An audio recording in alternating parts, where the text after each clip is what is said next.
Please আজকের মতো ছেড়ে দাও। আমি তোমার 2 হাত ধরে মাপ চাচ্ছি, প্লিজ, আর পারছি না। ছেড়ে দিব, আরেকবার সেক্স করেই ছেড়ে দিব। একটু বোঝার চেষ্টা করো, আমার পক্ষে আর সম্ভব না। প্রতিদিন 4-5 বার করে কোনোভাবেই সম্ভব না। আমি তো একটা মানুষ, একটু বোঝার চেষ্টা করো। এভাবে চলতে থাকলে আমি মরেই যাব। তুই মরলেও আমার কিচ্ছু যায় আসে না। আমার দরকার শারীরিক তৃপ্তি, আর যতক্ষণ না তা হবে ততক্ষণ পর্যন্ত কোনো ছাড়াছাড়ি নেই। তুমি বুঝতে চেষ্টা করছো না কেন? মানুষের তো একটা লিমিট থাকে নাকি? আর এটা তো মনের উপর নির্ভর করে না শুধু, শক্তি, শরীরের কন্ডিশন বুঝতে হবে তো। দেখো স্নেহা, এভাবে চলতে পারো না। 1-2 দিন মেনে নেওয়া যায়, কিন্তু রোজ রোজ না। আমি কোনোভাবেই পারবো না, আর করবো না। কি বললি তুই? তুই করবি না? তোর ঘাড়ে কয়টা মাথা হয়েছে যে তুই আমার মুখের উপর কথা বলিস? তোর ঘাড়ে তো মাথা থেকে আলাদা করবই, সাথে তোর পুরো পরিবার ধ্বংস করে দেব, সবাইকে মাটির সাথে মিশিয়ে দিব। আর সেইটা আমি পারবো, তা তুই ভালো করেই জানিস। তোমার যা খুশি করতে পারো, কিন্তু আমার পক্ষে সম্ভব না আজকের মতন আর সেক্স করা। বলতে বলতে স্নেহা রেগে মেগে আগুন হয়ে আমার উপর ঝেঁপে পড়লো। 2 হাতে গলা চেপে ধরলো। আমার দম বন্ধ হয়ে যাচ্ছে। আমি কোনোভাবেই স্নেহাকে নিজের থেকে আলাদা করতে পারছি না। শরীরে সবটুকু শক্তি প্রয়োগ করেও বিন্দু মাত্র সরাতে পারছি না। আস্তে আস্তে আমার শরীরটা নিস্তেজ হয়ে যাচ্ছে। বুঝতে পারছি ঢলে পড়ছি মৃত্যুর কোলে। স্নেহার ইদানিং কালের নির্মম শারীরিক নির্যাতনের শিকার হওয়ার চেয়ে মরে যাওয়া অনেক ভালো মনে হচ্ছে। একটা মানুষের শারীরিক সম্পর্ক স্থাপনে একটা লিমিট থাকে। রোজ রোজ লিমিটের বাইরে শারীরিক সম্পর্ক কোনোভাবেই সম্ভব না। এভাবে লিমিটের বাইরে শারীরিক সম্পর্ক করাই দিন দিন দুর্বল হয়ে যাচ্ছি।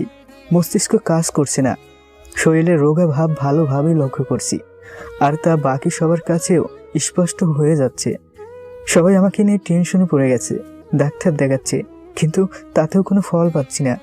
বাড়ির সবাই আমার শরীরে এমন কঠিন অবস্থা দেখে চোখে জল ফেলে, কান্নাকাটি করে, কিন্তু আমি তাদের আসল সত্যি কাহিনী বা কথাগুলো না বলতে পারছি, না পারছি সহ্য করতে। একে তো লজ্জা, তার মধ্যে কিভাবে বলবো যে প্রতি রাতে আমি ধর্ষণের শিকার হচ্ছি, তাও একটা পরীর দ্বারা। কি অবাক হচ্ছেন? হ্যাঁ, অবাক হওয়ারই মতন কথা। স্নেহা তার কথা শুনলেন একটু আগে, যে সেক্সুয়াল সম্পর্ক করার জন্য গলা চেপে ধরেছে, সে কোনো মানুষ নয় আমাদের মতন। সে একজন পরী, পরিরাজ্যের পরী, ভয়ঙ্কর রাক্ষসী পরী, যার মধ্যে কোনো দয়া মায়া বলতে কিচ্ছু নেই, মধ্যে ভালোবাসা বলতে কিচ্ছু নেই।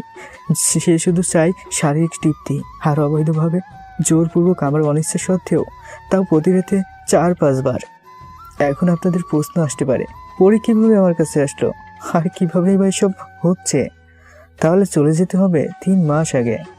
তাহলে শুনুন সেই গল্প। এই মামা সদরঘাট যাবে? যাব। ভাড়া কত দিতে হবে? 100 টাকা মামা। কি 100 টাকা? মাথা খারাপ নাকি? ধুর মিয়া, যা ভাড়া তাই চাইছি, গেলে যাবেন, না হলে নাই। ওরে আল্লাহ, রিক্সাওয়ালার কি তেজ! এ কোন শহরে আসলাম রে বাবা, মাথাটাই দিল বিগড়িয়ে। ও হ্যাঁ, আপনাদের তো আমার পরিচয়টাই দেওয়া হয়নি। আমি কৌশিক আহমেদ, বাড়ি টাঙ্গাইল জেলার এলেঙ্গাতে। ইন্টার পাশ করে শনি রাত্রে একটা প্রাইভেট বিশ্ববিদ্যালয়ে ভর্তি হয়েছি, আর এখানেই একটা বাসা নিয়ে একাই থাকি। আমার খালাতো ভাই সুমিত ইন্টারে ভর্তি হবে এখানেই। দুইজনে একাই রুমেই থাকবো, তবে ওর আসা পর্যন্ত আমাকে একাই থাকতে হবে। আমার ছোটবেলা থেকে কোনো বন্ধু নেই, তাই কারোর সাথে সঙ্গ করে কলেজে ভর্তি হওয়া হলো না। আর বাড়ি থেকেও কারোর সাথে মিশতে দেয় না। এর আগে কখনো ঢাকায় এদিকে আসা হয়নি। শুনেছিলাম শহরের কুত্তারাও নাকি ডেঞ্জারাস হয়, আর এ তো রিক্সাওয়ালা, ধমক দিয়ে কথা বলাতেই স্বাভাবিক। কিন্তু আমি তো তাকে এমন কিছু বলিনি যাতে এতটা রিয়াক্ট করবে। আজ 3 দিন হলো ঢাকায় এসেছি, কিন্তু রুম থেকে বের হওয়া হয়নি। তাই ভাবলাম আজ বিকেলটা সদরঘাটে ঘুরে আসি। পরিচিত একজনের কাছে শুনেছিলাম আমি যেখানে থাকি সেখানে থেকে রিক্সা ভাড়া নাকি 50 টাকা। কিন্তু আমার কাছে এত বেশি চাওয়ার কারণটা কি? নাকি বুঝে গেছে আমি নতুন ঢাকায় আসছি, আর তাই আমাকে বোকা বানিয়ে যা খুশি তাই ভাড়া নেবে? আমি অতটা বোকা না, তাই অন্য রিক্সা ভাড়া করতে চলে গেলাম অন্য রিক্সাওয়ালার কাছে। মামা সদরঘাট কত? 100 টাকা। কি বলে এসব? আমার চেহারায় কি বোকা বোকা ছাপ আছে নাকি কপালে লেখা আছে আমি নতুন আসছি? না, এর সাথে কথা বলে লাভ নেই। এভাবে একে একে 6-7 জন রিক্সাওয়ালাকে জিজ্ঞেস করলাম, সবাই একই ভাড়া চাচ্ছে। লাস্ট একজনকে 80 টাকা মিটিয়ে গেলাম। কি আর করার আছে? ঘোরাঘুরি করে আসতে আসতে সন্ধ্যা পার হয়ে গেছে। আসার পথেও সেম একই অবস্থা। এবার আর রিক্সাওয়ালাদের পিছনে না ঘুরে প্রথম জনকে মিটিয়ে উঠে গেলাম। এমনিতেই অপরিচিত রাস্তার মধ্যে রাত হয়ে আছে, লেট করা ঠিক হবে না। রিক্সা চেপে বসে আছি আর রিক্সা চলছে আপন গতিতে। কিছুক্ষণ যাওয়ার পর মনের ভিতর কৌতূহল জেগেছে। ভাড়া তো 50 টাকা করে, কিন্তু সবাই আমার কাছে 100 টাকা চাচ্ছে কেন? অনেকক্ষণ প্রশ্নটা মনের ভিতর ঘুর প্যাঁচ খাচ্ছে, কিন্তু প্রশ্নটা করিনি। বাসার সামনে রিক্সা থেকে নেমে ভাড়া দিতে গিয়ে মুখ ফসকে বলেই ফেললাম, মামা একটা প্রশ্ন ছিল, করতে পারি? যদি কিছু মনে না করেন। জি আজ্ঞে মামা, করুন, কি জিজ্ঞাবার চান? মামা, আমি যতদূর জানি বা শুনেছি তাতে ভাড়া তো 50 টাকা, কিন্তু সবাই 100 টাকা চাচ্ছে কেন? রিক্সাওয়ালা উত্তরে যা বললো তাতে আমার চোখ কপালে উঠে গেল। মামা, ঠিকই তো জানেন। তাহলে 100 নেবেন কেন? এটা তো অন্যায়। অন্যায় হবে কেন? একজনের ভাড়া 50 টাকা, কিন্তু দুইজনের ভাড়া 100 টাকা। আর আপনারা তো দুইজন, তাই 100 টাকা। কি কি বলে এসব? পাগল নাকি? আমি থেকে আমার হয়ে গেলাম? না, এসব পাগলের সাথে কথা বলে নিজের মাথা নষ্ট করার কোনো দরকার নেই। তার চেয়ে উপরে চলে যাই রুমে। কিন্তু ভাড়া যে বেশি নিচ্ছে মিথ্যা কথা বলে, তাই না চাইতেও কথাটা বের হয়ে গেল। মামা, ধান্দা করার তো আরও অনেক সিস্টেম ছিল, কিন্তু এরকম সিস্টেম আজ প্রথম দেখলাম। আপনি জলজ্যান্ত একজন মানুষকে দুইজন বানিয়ে ফেললেন, তা আমি তো দেখতে পাচ্ছি না কাউকে। ধুর মামা, মিথ্যা কথা বলেন কেন? এই যে আপনার সাথে মামি দাঁড়িয়ে আছে, দুইজন একসাথে রিক্সা করে আসলেন, অথচ মিথ্যা কথা বলছেন ওনার সামনেই। সি মামা। এবার কিন্তু সত্যি সত্যি মাথা গরম হয়ে যাচ্ছে। আপনি কই মানুষ দেখেন? আর কিসের মামি? আমি বিয়ে করলাম কবে? ধুর মিয়া, যত সব পাগলের কারখানা। বিড়বিড় করে আরো কি যেন বলতে বলতে চলে গেল। এমন ভাব করে বলল যেন উনি সত্যিই বলেছেন, আমি মিথ্যা বলছি। আজ যে কার মুখ দেখে উঠেছিলাম সকালে, থুর, কার মুখ দেখবো? দেখলে তো নিজের মুখটাই দেখছি। রুমে তো আমি একাই। আস্তে আস্তে মন খারাপ করে রুমে চলে গেলাম। ফিরে সে বিছানায় কিছুক্ষণ গড়াগড়ি করে রাতের খাবারের জন্য নিচে চলে গেলাম। খেয়ে দিয়ে রুমে এসে শুয়ে শুয়ে মোবাইল বের করে সদরঘাটে ওঠা সেলফিগুলো দেখছি। হঠাৎ চোখে আটকে গেল একটা পিকে দেখতে পেলাম। আস্তে আস্তে মন খারাপ করে রুমে চলে গেলাম। ফ্রেশ হয়ে বিছানায় কিছুক্ষণ গড়াগড়ি করে রাতের খাবারের জন্য নিচে চলে গেলাম। খেয়ে দিয়ে রুমে এসে শুয়ে শুয়ে মোবাইল বের করে সদরঘাটে ওঠা সেলফিগুলো দেখছি। হঠাৎ চোখ আটকে গেল একটা পিকে। দেখতে পেলাম আমার একটা পিকে আমার সাইডের একটি সুন্দরী, অসম্ভব সুন্দরী, যা ভাষায় প্রকাশ করার মতন না। এক কথা অপরূপা, যাকে পরী বলে আখ্যায়িত করা হয়। এমন সুন্দরী রূপসী একটা মেয়ে দাঁড়িয়ে আছে, তাও আমার একদম কাছে, পাশে। চোখ আটকে রইল কিছুক্ষণ সেই ছবিটার দিকে। না, অপরিচিত মানুষের দিকে তাকিয়ে থেকেই কি লাভ, তাও আবার ছবিতে। অন্য ছবিতে চলে গেলাম গ্যালারির। ও মা, এ কি, এ মেয়ে তো এই ছবিতেও ফ্রেমে এসে গেছে। কেমন জানি মনের ভিতর কৌতূহল কাজ করছে। একে একে সবগুলো পিক ঘুরে ফিরে দেখলাম আর আশ্চর্য হয়ে গেলাম। প্রতিটা ছবিতে মেয়েটা আমার কাছে, আমার সাথে। কোনটাতে পাশে তো কোনটাতে পিছনে, কোনটাতে বাম পাশে তো কোনটাতে ডান পাশে। আবার এমন কিছু পিক আছে দেখে মনে হচ্ছে তার সাথেই আমি সেলফি তুলেছি। কই থেকে আসলো এই মেয়ে? আমি তো তাকে চিনি না, আর চিনবই বা কি করে? আমি তো নতুন এই শহরে। তবে সবচেয়ে আশ্চর্য হচ্ছে এটা ভেবে যে পিকগুলো দেখে স্পষ্ট বুঝতে পারছি ইচ্ছে করেই মেয়েটা আমার মোবাইলে ফ্রেমে এসেছে। কিন্তু অবাক আর ভয় দুটোই লাগছে। এটা ভেবে যে আমি তো মেয়েটাকে দেখতে পাইনি একবারও। যতটা কাছে পিক দেখে বোঝা যাচ্ছে ততটা কাছে মশা থাকলেও টের পেতাম। আর এটা তো জলজ্যান্ত মানুষ, তাও সুন্দরী রূপসী মেয়ে। তাকে নজরে না পড়ার মতন কোনো মানেই হয় না। মাথা ভন ভন করছে, কিছু ঢুকছে না মাথায়। 7-5 ভাবতে ভাবতে কখন যে ঘুমিয়ে পড়েছি টের পাইনি। সকালে উঠে ফ্রেশ হতে ওয়াশরুমে গেলাম। মিররে চোখ পড়তেই থমকে গেলাম। মিররে আমার প্রতিচ্ছবি ছাড়াও আরেকটা প্রতিচ্ছবি টের পাচ্ছি, কিন্তু তা অল্প সময়ের মধ্যেই ভ্যানিশ হয়ে গেল। কিছু বুঝে ওঠার আগেই বিষয়টা স্বাভাবিক হয়ে গেল। হুট করে এমনটা দেখব বলে আশা করিনি, তাই কিছুটা ভয়ই পেলাম। হাজার হলেও একা থাকে, তার মধ্যে শহরে কেউ নেই পরিচিত।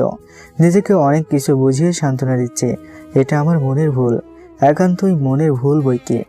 হয়তোবা রাতে পিকগুলো দেখে ওইটা ভেবে ভেবেই ঘুমিয়ে পড়েছিলাম, তার জন্য হ্যালুসিনেশনস হচ্ছে। না হয় ঘুম ঘুম চোখে ভুল দেখছি। ফ্রেশ হয়ে নাস্তা করতে বাইরে চলে গেলাম। ভার্সিটি 2 দিন পর থেকে খুলবে, তাই আপাতত 2 দিন আমাকে রুমে শুয়ে বসেই কাটাতে হবে। আর সুমিত কবে আসবে তারও কোনো ঠিক ঠিকানা নেই। নাস্তা করে বাইরে কিছুক্ষণ হাঁটাহাঁটি করে দুপুরে খাবার প্যাক করে নিয়ে উপরে আসলাম আমার রুমে। আমি 4 তলার কর্নারের একটা ফ্ল্যাটে থাকি। 2 রুমের ফ্ল্যাট, একটা ব্যালকনি আর একটা কিচেন আর 2টা বাথরুম, একটা অ্যাটাচড আর একটা আলাদা। বড় সড়ো না হলেও ব্যাচেলরদের জন্য পারফেক্ট একটা ডাইনিং স্পেস আছে। ডাইনিং টেবিলে খাবারের প্যাকেটটা রেখে ওয়াশরুমের দিকে যাব, ঠিক তখনই কলিং বেলের আওয়াজ পেলাম। কিছুটা বিরক্তি নিয়েই দরজা খুলে দিলাম। দরজা খুলে কিছুটা থতমত খেয়ে গেলাম। বাড়ির কেয়ারটেকার আঙ্কেল আসছেন, কিন্তু কি মনে করে? ওনার চোখ মুখে কেমন যেন একটা বিষয় স্পষ্ট টের পাচ্ছি, রাগ রাগ ভাব। দরজা খুলে ওনাকে ভিতরে আসতে বললাম। ভিতরে এসে 2 রুমের চারিদিকে তাকাতাকি শুরু করলেন। এক পর্যায়ে তা তল্লাশিতে রূপ ধারণ করলো। মাথায় কিচ্ছু ঢুকছে না। আমি কি চোর নাকি ক্রিমিনাল যে আমার রুম তল্লাশি করবেন? এটা কোনোভাবেই মেনে নিতে পারছি না। কি অসভ্যতা আমি হচ্ছে সব। এটা কি কোনো ভদ্র মানুষের কাজ হতে পারে? হুট করেই কারোর বাসায় এসে তল্লাশি চালানো। রাগে মাথা গজ গজ করছে, কিন্তু কিছু বলতে পারছি না। ওনার মতো উনি তল্লাশি শেষ করে এক পর্যায়ে এসে বললেন, বাবা, এটা তো ফ্যামিলি বাসা, আর তা তো তুমি ভালো করেই জানো। আর এটাও জানো যে এখানে কোনো ব্যাচেলার অ্যালাউ না। তোমার মামার সাথে বাসার মালিকের ভালো সম্পর্ক থাকায় তোমাকে এখানে বাসাটা ভাড়া দেওয়া হয়েছে। কিন্তু এসব কথা এখন বলার মানেটা কি জানতে পারি? আসলে বাবা, আমি কালকেও লক্ষ্য করলাম তুমি যখন বাসায় ঢুকলে মেইন গেট দিয়ে, তখন তোমার সাথে সাথে একটা মেয়ে আসলো। তখন ভেবেছিলাম হয়তোবা উপরে বা নিচতলায় অন্য কোনো ভাড়াটিয়ার আত্মীয় হবে, কিন্তু আজকেও সেই একই মেয়ে তোমার সাথে ঢুকলো। এমনকি তোমার সাথেই তোমার পিছন পিছনে এখন পর্যন্ত এসেছে। দেখো বাবা, তোমার ভালোর জন্য বলছি, সঙ্গে তোমার মামার সম্মানের কথাও। যদি দিক চিন্তা করে এমন কিছু করো না যাতে তোমার মামার মাথা কাটা যায়। এভাবে ব্যাচেলার বাসা কোনো মেয়েকে নিয়ে আসা ঠিক না। Stop stop, I say stop please. অনেক বেশি বলে ফেলেছেন। আমি মেয়ে নিয়ে আসছি মানে? আমাকে দেখে কি আপনার ওই রকম বাজে ছেলে মনে হচ্ছে? তাছাড়া আমি মেয়ে পাবোই বা কই থেকে? নতুন আসছে, এমন তো নয় যে কলেজ খোলা আর কলেজের কোনো মেয়ে বা বান্ধবীকে নিয়ে এসেছে। এখানে আমার কেউ পরিচিত নেই, সেটাও আপনি খুব ভালো করেই জানেন। তবু এমন একটা কথা বলতে আপনার বিবেকে বাধ্য না? দেখো বাবা, আমি তোমাকে ভালো জানি বলেই একা এসেছি বিষয়টা দেখতে, না হলে আরও মানুষ নিয়ে আসতাম। যাই হোক, মন খারাপ করো না। আর আমি তো নিজের চোখকে অবিশ্বাস করতে পারবো না নাকি? আমি নিজের চোখে দেখেছি, তাও 2 দিন। যাই হোক, সাবধানে থেকো। আচ্ছা, আপনি কি আমার কথা বিশ্বাস করছেন না? ওকে, আমার কথা বিশ্বাস করতে হবে না। আপনার কথাই যদি সত্যি হয়ে থাকে, তাহলে আপনার কথা মতো তো সেই মেয়ে আমার রুমেই থাকার কথা। আর আপনি তো শিওর হয়েই তো আমার রুমে তল্লাশি করলেন, কিন্তু সেই মেয়ে কই? সেই বিষয়টা তো আমারই মাথায় ঢুকছে না। সত্যি বলতে কি, আমি তোমাদের 2 জনের পিছু পিছু তোমার রুম পর্যন্ত এসেছি, আর এটাও দেখেছি তোমরা 2 জনে রুমে ঢুকলে। আগে তুমি, আর তারপর মেয়েটা। তারপর রুমের দরজা লক করলে, কিন্তু মেয়েটা কই গেল, কোথায় উধাও হলো, সেটাই তো মাথায় ঢুকছে না। আঙ্কেলের কথা শুনে মনে হচ্ছে না উনি মিথ্যা কথা বলছেন, কিন্তু এটাও তো সত্যি যে আমার সাথে কোনো মেয়ে ছিল না। তাহলে তাহলে কি অন্য কোনো কাহিনী আছে এর পিছনে? কাল রিক্সাওয়ালাদের ভাড়া বেশি চাওয়া, রিক্সাওয়ালা 2 জনের কথা বলা, কোনোরকম ফ্রেমে মেয়ে ঢুকে যাওয়া, আজ সকালে আয়নায় কাউকে দেখতে পাওয়া, আবার আঙ্কেলের কথা মতন আমার সাথে সাথে কাউকে রুমে ঢুকতে দেখা। নিশ্চয়ই এর পিছনে বড় কোনো রহস্য আছে যা আমার জানা নেই। রহস্য পরে বের করব, আগে আঙ্কেলকে বিদায় করতে হবে, না হয় বড় বিপদে ফেসে যেতে পারি। আচ্ছা আঙ্কেল, আপনি যদি সত্যি কোনো মেয়েকে দেখে থাকেন, তাহলে সে দেখতে কেমন সেটা তো নিশ্চয়ই বলতে পারবেন। আমাকে কি একটু ওনার রূপ বর্ণনা করতে পারবেন? মানে আমি সত্যি বলতে কোনো মেয়েকে নিয়ে আসিনি, আর কাউকে চিনিও না, কিন্তু সেম কথাটা রিক্সাওয়ালার মুখেও শুনেছি যে উনি নাকি আমাকে আর একটা মেয়েকে নিয়ে রিক্সা চালিয়ে বাসা পর্যন্ত এনেছেন। কসম করে বলছি, আমি কোনো মেয়েকে চিনি না, আনিও নাই, আমার সাথে কেউ ছিল না, আর থাকলেও আমি দেখিনি। দয়া করে আপনি তো চেহারাটার বর্ণনা দেন, যদি কখনো দেখা পাই তাহলে তার থেকে দূরে থাকবো। আমার কথা শুনে আঙ্কেল নিজেও কেমন জানি থতমত খেয়ে গেলেন। ভয়ের ছাপ ওনার চোখে মুখে লেগে আছে। কোনো মতো মেয়েটার চেহারার বর্ণনা করে কেটে পড়লেন। আর উনি যে বর্ণনা করলেন তাতে 100% শিওর যে এটা আমার মোবাইলেই তোলা সেলফির ফ্রেমে এসে যাওয়া সেই মেয়েটি। কিন্তু কিভাবে সম্ভব? সবাই তাকে দেখতে পায়, আমি কেন দেখতে পাচ্ছি না? শুনেছে যদি ভূত পেতনি কিংবা জিন পরি কাউকে আচর করে তাহলে সে ছাড়া আর কেউ তাকে দেখতে পায় না, কিন্তু আমার সাথে যেটা হচ্ছে সেটা তো পুরোটাই ভিন্ন। আমি শুধু দেখতে পারছি না আর বাকি সবাই দেখতে পাচ্ছে। ভাবা যায়। ভয়ে ভয়ে কাটাতে শুরু করলাম দিনটা। সেদিন সন্ধ্যা থেকে কারোর উপস্থিতি টের পাচ্ছে। মনে হচ্ছে আমার সাথে আমার রুমেই আমি ছাড়াও আরো কেউ বা কয়েকজন আছে, কিন্তু আমি তাদের কাউকে দেখতে পাচ্ছি না। শুধু তাদের বা তার অস্তিত্ব অনুভব করতে পারছি। না পারছি কাউকে বলতে, না পারছি সহ্য করতে। কাকে কি বলবো? এখানে তো কেউ পরিচিত না, আর বাড়িতে ফোন করে বললে কেউ বিশ্বাস করবে, আবার কেউ করবে না। যে করবে না সে হেসে উড়িয়ে দিবে, আর যে করবে সে চিন্তায় পড়ে যাবে। তার চেয়ে বেটার ভয় না পেয়ে বুকে সাহস নিয়ে দেখতে হবে আসল কাহিনীটা কি। রাত কোনোভাবে কম্বল মুড়িয়ে দিয়ে ঘুমিয়ে গেলাম। সকালটা স্বাভাবিক সকালের মতন কাটলো, কোনো প্রকার সমস্যা ছাড়া। দুপুরের দিকে আবার বাইরে গেলাম খাওয়ার জন্য।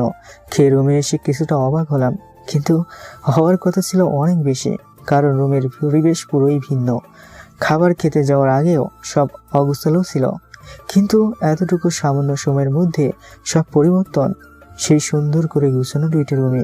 যাই হোক, বুঝলাম এটা অন্য কারোর কাজ, যাকে আমি দেখতে পাই না।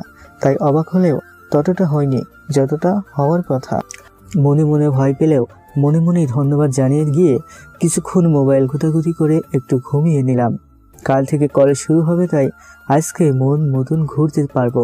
তাই বেশিক্ষণ না ঘুমিয়ে বিকেলে দেখেই বের হলাম ঘোরাঘুরি করার জন্য। আবারও সেই একই কাহিনী। রিকশায় উঠতে গিয়ে এবার আর কোনো তর্কে না গিয়ে চুপচাপ যা ভাড়া চাচ্ছে তাই মিটিয়ে গন্তব্যস্থানে পৌঁছে গেলাম। কিছুক্ষণ হাঁটাহাঁটি করার পর সন্ধ্যায় একটা রেস্টুরেন্টে গেলাম খাওয়ার জন্য। রেস্টুরেন্টে বসতেই ওয়েটার অর্ডার নিতে চলে আসলো। এক প্লেট বিরিয়ানি অর্ডার করলাম, ওয়েটার দেখি যাচ্ছে না। অবাক হলাম, কি ব্যাপার? অর্ডার করা তো শেষ, এখনো দাঁড়িয়ে আছে কেন? কিছুটা বিব্রতকর পরিস্থিতি পড়ে গেলাম। ওনার চোখের দিকে তাকাতেই লক্ষ্য করলাম আমার পাশে চেয়ারটার দিকে তাকিয়ে আছে। আবার কি যেন লিখছেন অর্ডারের খাতায়। এদিকে তাকানোর কাহিনীটা কি? কেউ তো নেই। কিছু সময় যাওয়ার পর প্রশ্ন না করে পারলাম না, এই যে বাদার, খাবারটি কি আসবে নাকি আপনি এখানেই দাঁড়িয়ে থাকবেন? ম্যাডামের অর্ডার দেওয়া শেষ হলেই খাবার সার্ভ করব। ম্যাডাম মানে? ওই যে আপনার সাথে যে আসছেন। কথাটা শুনেই হাজার ভোল্টেজের শক খেলাম। তাহলে এখানে বসে আমার টাকা ফালুদা বানিয়ে খাবে? হোটেলে সেই মেয়ে নাকি? কি বলবো সে? হাই হাই, আমি তো তাকে দেখতে পাচ্ছি না, আর তার কথাও শুনতে পাচ্ছি না। ওইটার যেভাবে খাতাতে লিখতেছে অর্ডার, তাতে তো মনে হচ্ছে পুরো হোটেলটাই গিলে খাবে, আর খেতেও পারবে। সে তো আর আমাদের মতন মানুষ না। আল্লাহ গো, তুমি কোনো রাক্ষসীকে আমার ঠিকানা দিয়ে পাঠালে। দেখতে দেখতে অর্ডারের খাতায় ওই পেজটা শেষ হয়ে গেল। লিখতে লিখতে কি জানি কি না কি অর্ডার করছে। এখন তো বিল আমাকেই দিতে হবে। কেউ তো বিশ্বাস করবে না যে তাকে আমি নিয়ে আসিনি। সবাই তো আমার সাথেই দেখতেছে। আর যদি বলি আমার সাথে আসেনি বা আমি তাকে দেখতেই পাচ্ছি না, তাহলে তো কেউ বিশ্বাস করবে না, উল্টো আমাকে পাগল বলে আখ্যায়িত করবে। এদিকে পকেটে তো তেমন টাকাও নেই, আমার কপাল বেয়ে ঘাম ঝরছে। ওইদিকে ওয়েটারও। আমার তো টাকার চিন্তায়, আর ওয়েটারের মনে হয় এত বড় খাবারের লিস্ট দেখে। খাবার চলে এসেছে, আমার জন্য বিরিয়ানি আর আরেকজনের জন্য কোটি কোটি খাবার। হরেক রকমের খাবার, মিষ্টির তো অভাব নেই। আমার গলা দিয়ে খাবার নামছে না। একে তো আমার সাথে অশরীরা আছে, তা জেনে কেমনে খেতে পারি? আর টাকার টেনশন তো আছে। সামনের মানুষটা তো দেখতে পাচ্ছি না, তবে সে যে খাচ্ছে তাই স্পষ্ট বুঝতে পারছি। মনে হচ্ছে খাবারগুলো শূন্য ভেসে ভেসে মুখ যতটুকু উপরে থাকার কথা সেখানে গিয়ে থেমে যাওয়ায় মিলিয়ে যাচ্ছে, মানে সে মুখে দিচ্ছে। কি এক ভয়ঙ্কর ঘটনা! ভয়ে কেঁপে উঠছি, কিন্তু কাউকে তো কিছু বলার উপায় নেই। কোনো মতে হালকা পাতলা খেয়ে বেসিনে চলে গেলাম হাত ধুইতে। মাথায় ইচ্ছে মতন পানি ঢাললাম। মাথাটা কাজ করা বন্ধ করে দিয়েছিল। ঠান্ডা পানি দিয়ে মাথাটা ঠান্ডা করলাম। পকেট থেকে মানিব্যাগ বের করে টাকার পরিমাণটা দেখলাম কত আছে। হিসাব করে গুনে দেখলাম বেশি নেই, যদিও আমার চাহিদার চেয়ে কয়েক গুণ বেশি আছে, কিন্তু অশরীরার চাহিদা অনুযায়ী তা নগণ্য। তার অর্ধেক খাবারের বিল হবে কিনা সন্দেহ আছে। কি করব ভেবে পাচ্ছি না। মাত্র 4-5 দিন হলো ঢাকায় এসেছি। 15 দিনের হাত খরচা সাথে নিয়ে 4-5 দিনেই যদি সব টাকা শেষ করে বাড়িতে টাকা চাইতে হয়, তাহলে কপালে যে কি পরিমাণ দুঃখ জমা আছে তা ভেবে মাথাটা ঘুরছে। তার চেয়ে বড় কথা হচ্ছে এখন বিল মিটাবো কি করে। দৌড়ে পালিয়ে যাব নাকি একবার চিন্তা করলাম, কিন্তু তাতেও তো কোনো লাভ হবে না। উল্টে যাও মাপ সাপ চেয়ে সময় নিয়ে পরে বিল মিটাতে পারবো, আর এটা করলে পাবলিকের হাতে ক্যালনি খাওয়া ছাড়া উপায় থাকবে না। আস্তে আস্তে কাছামাছি হয়ে ম্যানেজারের টেবিলে গিয়ে, ভাইয়া বিলটা। জি স্যার, আপনার বিল পরিশোধ হয়ে গেছে। কি, বিল জমা হয়ে গেছে মানে? কে দিল? কেন, আপনার সাথে যে ম্যাডাম উনি দিছে। বুঝতে বাকি রইল না সেই অশরীরটাকে দেখাচ্ছেন উনি, কিন্তু মাথায় একটা প্রশ্ন ঘুর পা খাচ্ছে, উনি টাকা পেল কোথায়? তাহলে কি অশরীরদের কাছে টাকাও থাকে? যাই হোক, বিল তো পরিশোধ হয়েছে, লজ্জার হাত থেকে তো বেঁচে গেলাম। নিজের কাছেই নিজে লজ্জিত বোধ করছি, এটা ভেবে যে অশরীরটা কত ভালো, আর আমি তাকে নিয়ে কি না কি ভাবলাম এতক্ষণ। রেস্টুরেন্ট থেকে বের হয়ে চলে আসলাম হাসি খুশি মন নিয়ে। আসার সময় ম্যানেজারটা শুধু কানে কানে ফিসফিস করে বলল, স্যার ম্যাডামটা কিন্তু অনেক ভালো, সে পর্যন্ত যা ছুটি দেখছি সব তো ছেলেদের পকেট খালি করে, আর আজ প্রথম দেখলাম মেয়ে হয়ে টাকা দিচ্ছে, তাও এত সুন্দরী মেয়ে। আপনি আসলে অনেক ভাগ্যবান। আর জুটিটা মানিয়েছেও সে। আমি কোনো রিপ্লাই না দিয়ে মুচকি হেসে বের হয়ে আসলাম। মনে মনে ভাবছি, শালা যদি আসল কাহিনী জানতি তাহলে তোর প্যান্ট এতক্ষণে নষ্ট করে ফেলতি, আর তুই আসছো জুটি নিয়ে। আসল কাহিনী জানলে ম্যানেজারের কি অবস্থা হতো তা ভেবে হাসতে হাসতে নিচে নামছি সিঁড়ি বেয়ে। যেখানে গাড়ি পার্ক করে সেখানে এসে পড়েছি আনমনে। হুট করে একটা প্রাইভেট কার পিছে টান নেবে আমিও খেয়াল করিনি, আর গাড়ির ড্রাইভারও হয়তো খেয়াল করেনি। যতক্ষণে আমি দেখলাম ততক্ষণে গাড়ির চাকা আমার পায়ের উপর দিয়ে যাওয়ার কথা। হয়তোবা বড় সড়ো কোনো ক্ষতি হতো না, শুধু আঘাত খেতাম, কারণ স্পিড বেশি ছিল না, কিন্তু মারাত্মক ক্ষতি হতো। পা ভেঙে যাওয়ার সম্ভাবনা ছিল, কিন্তু ডান পাশ থেকে কোনো অদৃশ্য হাত বা অন্য কিছু হবে যা বুঝতে পারিনি। হ্যাসকা টানে আমাকে সেখান থেকে সিটকে দূরে ফেলে দিল। সিঁড়ির উপরে পড়ে আমার মাথায় কিছুটা কেটে গেল, রক্ত বের হচ্ছে, কিন্তু তাতেও আমি খুশি। এখন তো মাথা ফাটছে, আর টান না দিলে পাটাই যেত। কাহিনীটাতে আমি যতটা না ঘাবড়ে গেছি তার চেয়ে বেশি ঘাবড়ে গেছে চার আশেপাশের মানুষেরা, কারণ ওরা দেখছে আমার পাশে থাকা মেয়েটা আমাকে টান দিয়ে গাড়ির নিচে যাওয়া থেকে রক্ষা করছে আল্লাহর রহমতে। কিন্তু একটা মেয়ের এতটা শক্তি নিয়ে তাদের সন্দেহ, আর তাতেই ঘাবড়ে গেছে সবাই। রক্ত দেখে কিছুক্ষণের মধ্যেই আমি অজ্ঞান হয়ে যাই। যখন হুঁশ ফিরে তখন আমি হাসপাতালে বেডে, আর নার্স ডাক্তার আমার মাথায় ব্যান্ডেজ বেঁধে দিচ্ছে। কে বা কারা নিয়ে আসে এখানে তা জানি না, কিন্তু মনে মনে একটাই প্রশ্ন, মেয়েটা বা অশরীরটা কিসের জন্য আমার কাছে এসেছে, কি উদ্দেশ্য তার? ডাক্তার জানালো আমি চাইলে বাড়ি যেতে পারি। আমিও আস্তে আস্তে কিছুক্ষণ রেস্ট নিয়ে রাত 11টার দিকে বাড়ির উদ্দেশ্যে রওনা দিলাম। তার আগে হাসপাতালের বিল পরিশোধ করতে গিয়ে শুনতে পেলাম বিল নাকি দিয়ে দিয়েছে, আর সেই মেয়েটাই দিয়েছে, যে মেয়ে অশরীরা, যাকে আমি ছাড়া সবাই দেখতে পায়। মনে মনে ধন্যবাদ জানিয়ে বাসার দিকে রওনা দিলাম রিক্সা করে। আস্তে আস্তে ভাবছি, মেয়েটা অশরীরী, আর যাই হোক না কেন সে তো আমার কোনো ক্ষতি করছে না, উল্টো উপকার করলো, তাহলে তাকে তো বন্ধু বানাতেই পারে। তবে তার চেয়ে বেশি তাকে দেখার আগ্রহ জমেছে মনের কোনায় নিজের অজান্তেই। বাসায় চলে এসেছি, জানি না মেয়েটা আমার সাথে আছে নাকি নেই, কারণ আমি তো তাকে দেখতে পাই না, আর এখন তার অস্তিত্ব অনুভবও করতে পারছি না। বাসায় এসে বিছানায় শুয়ে মেয়েটা মানে অশরীরটার কথাই ভাবছি, তাকে দেখার আকুল আগ্রহ জমে গেছে মনের ভিতর। আমার চিন্তা ভাবনাতে শুধু মেয়েটাই ঘুরপাক খাচ্ছে মনের অজান্তেই তার প্রতি একটা ভালো লাগা কাজ করছে। পকেট থেকে ফোনটা বের করে পিকগুলো দেখতেই শুরু করলাম। সেদিনের চেয়ে মেয়েটাকে আরো কয়েক গুণ বেশি সুন্দরী রূপসী লাগছে আমার কাছে। জানি না, হয়তোবা মনের ভিতর তার জন্য জায়গা জমা শুরু করেছে। এমনটা আগে কখনোই হয়নি, তাই বুঝতে পারছি না কি করা উচিত। কেমন যেন একটা অস্থিরতা তৈরি হচ্ছে মনের ভিতর। তাকে দেখার আকুল আকাঙ্ক্ষা আমাকে কুড়ে কুড়ে খাচ্ছে। বারবার মনে হচ্ছে সে কি আসছে, সে কি আছে আমার পাশে, কিন্তু তার কোনো অস্তিত্ব খুঁজে পাচ্ছি না। এতদিন সে আশেপাশে থাকলে টের পেতাম, কিন্তু এখন পাচ্ছি না। তাহলে সে কি চলে গেল সারা জীবনের জন্য? এটা ভাবতে চোখ টলটল করে উঠল পানিতে। কখন যে ঘুমিয়ে পড়েছি জানি না। সকালে ঘুম থেকে উঠেই মনটা খুশিতে ভরে গেল। আমি তার অস্তিত্ব খুঁজে পাচ্ছি, বুঝতে পারছি আশেপাশে সে আছে। বিছানা থেকে পাশ ফিরে ঘুরে দেখতে পাচ্ছি না। ব্যথা আর যন্ত্রণা করছে মাথায়। হয়তো কালকে ব্যথাটাই আজ বেড়ে গিয়ে এমনটা হচ্ছে। আমি অনেক কষ্ট করে বিছানা থেকে উঠে চারপাশে দেখার চেষ্টা করব, ভেবে ওঠার চেষ্টা করছি, কিন্তু উঠতেই পারছি না। নিজের কাছে বিরক্ত কাজ করছে। আপ্রাণ চেষ্টা চালিয়ে যাচ্ছি, কিন্তু কোনো ফল পাচ্ছি না। শরীরে এক ফুটো শক্তি নেই। এদিকে অশরীরী পরিবার যাই বলি তাকে খোঁজার জন্য, মন দেখার জন্য মন ব্যাকুল হয়ে আছে।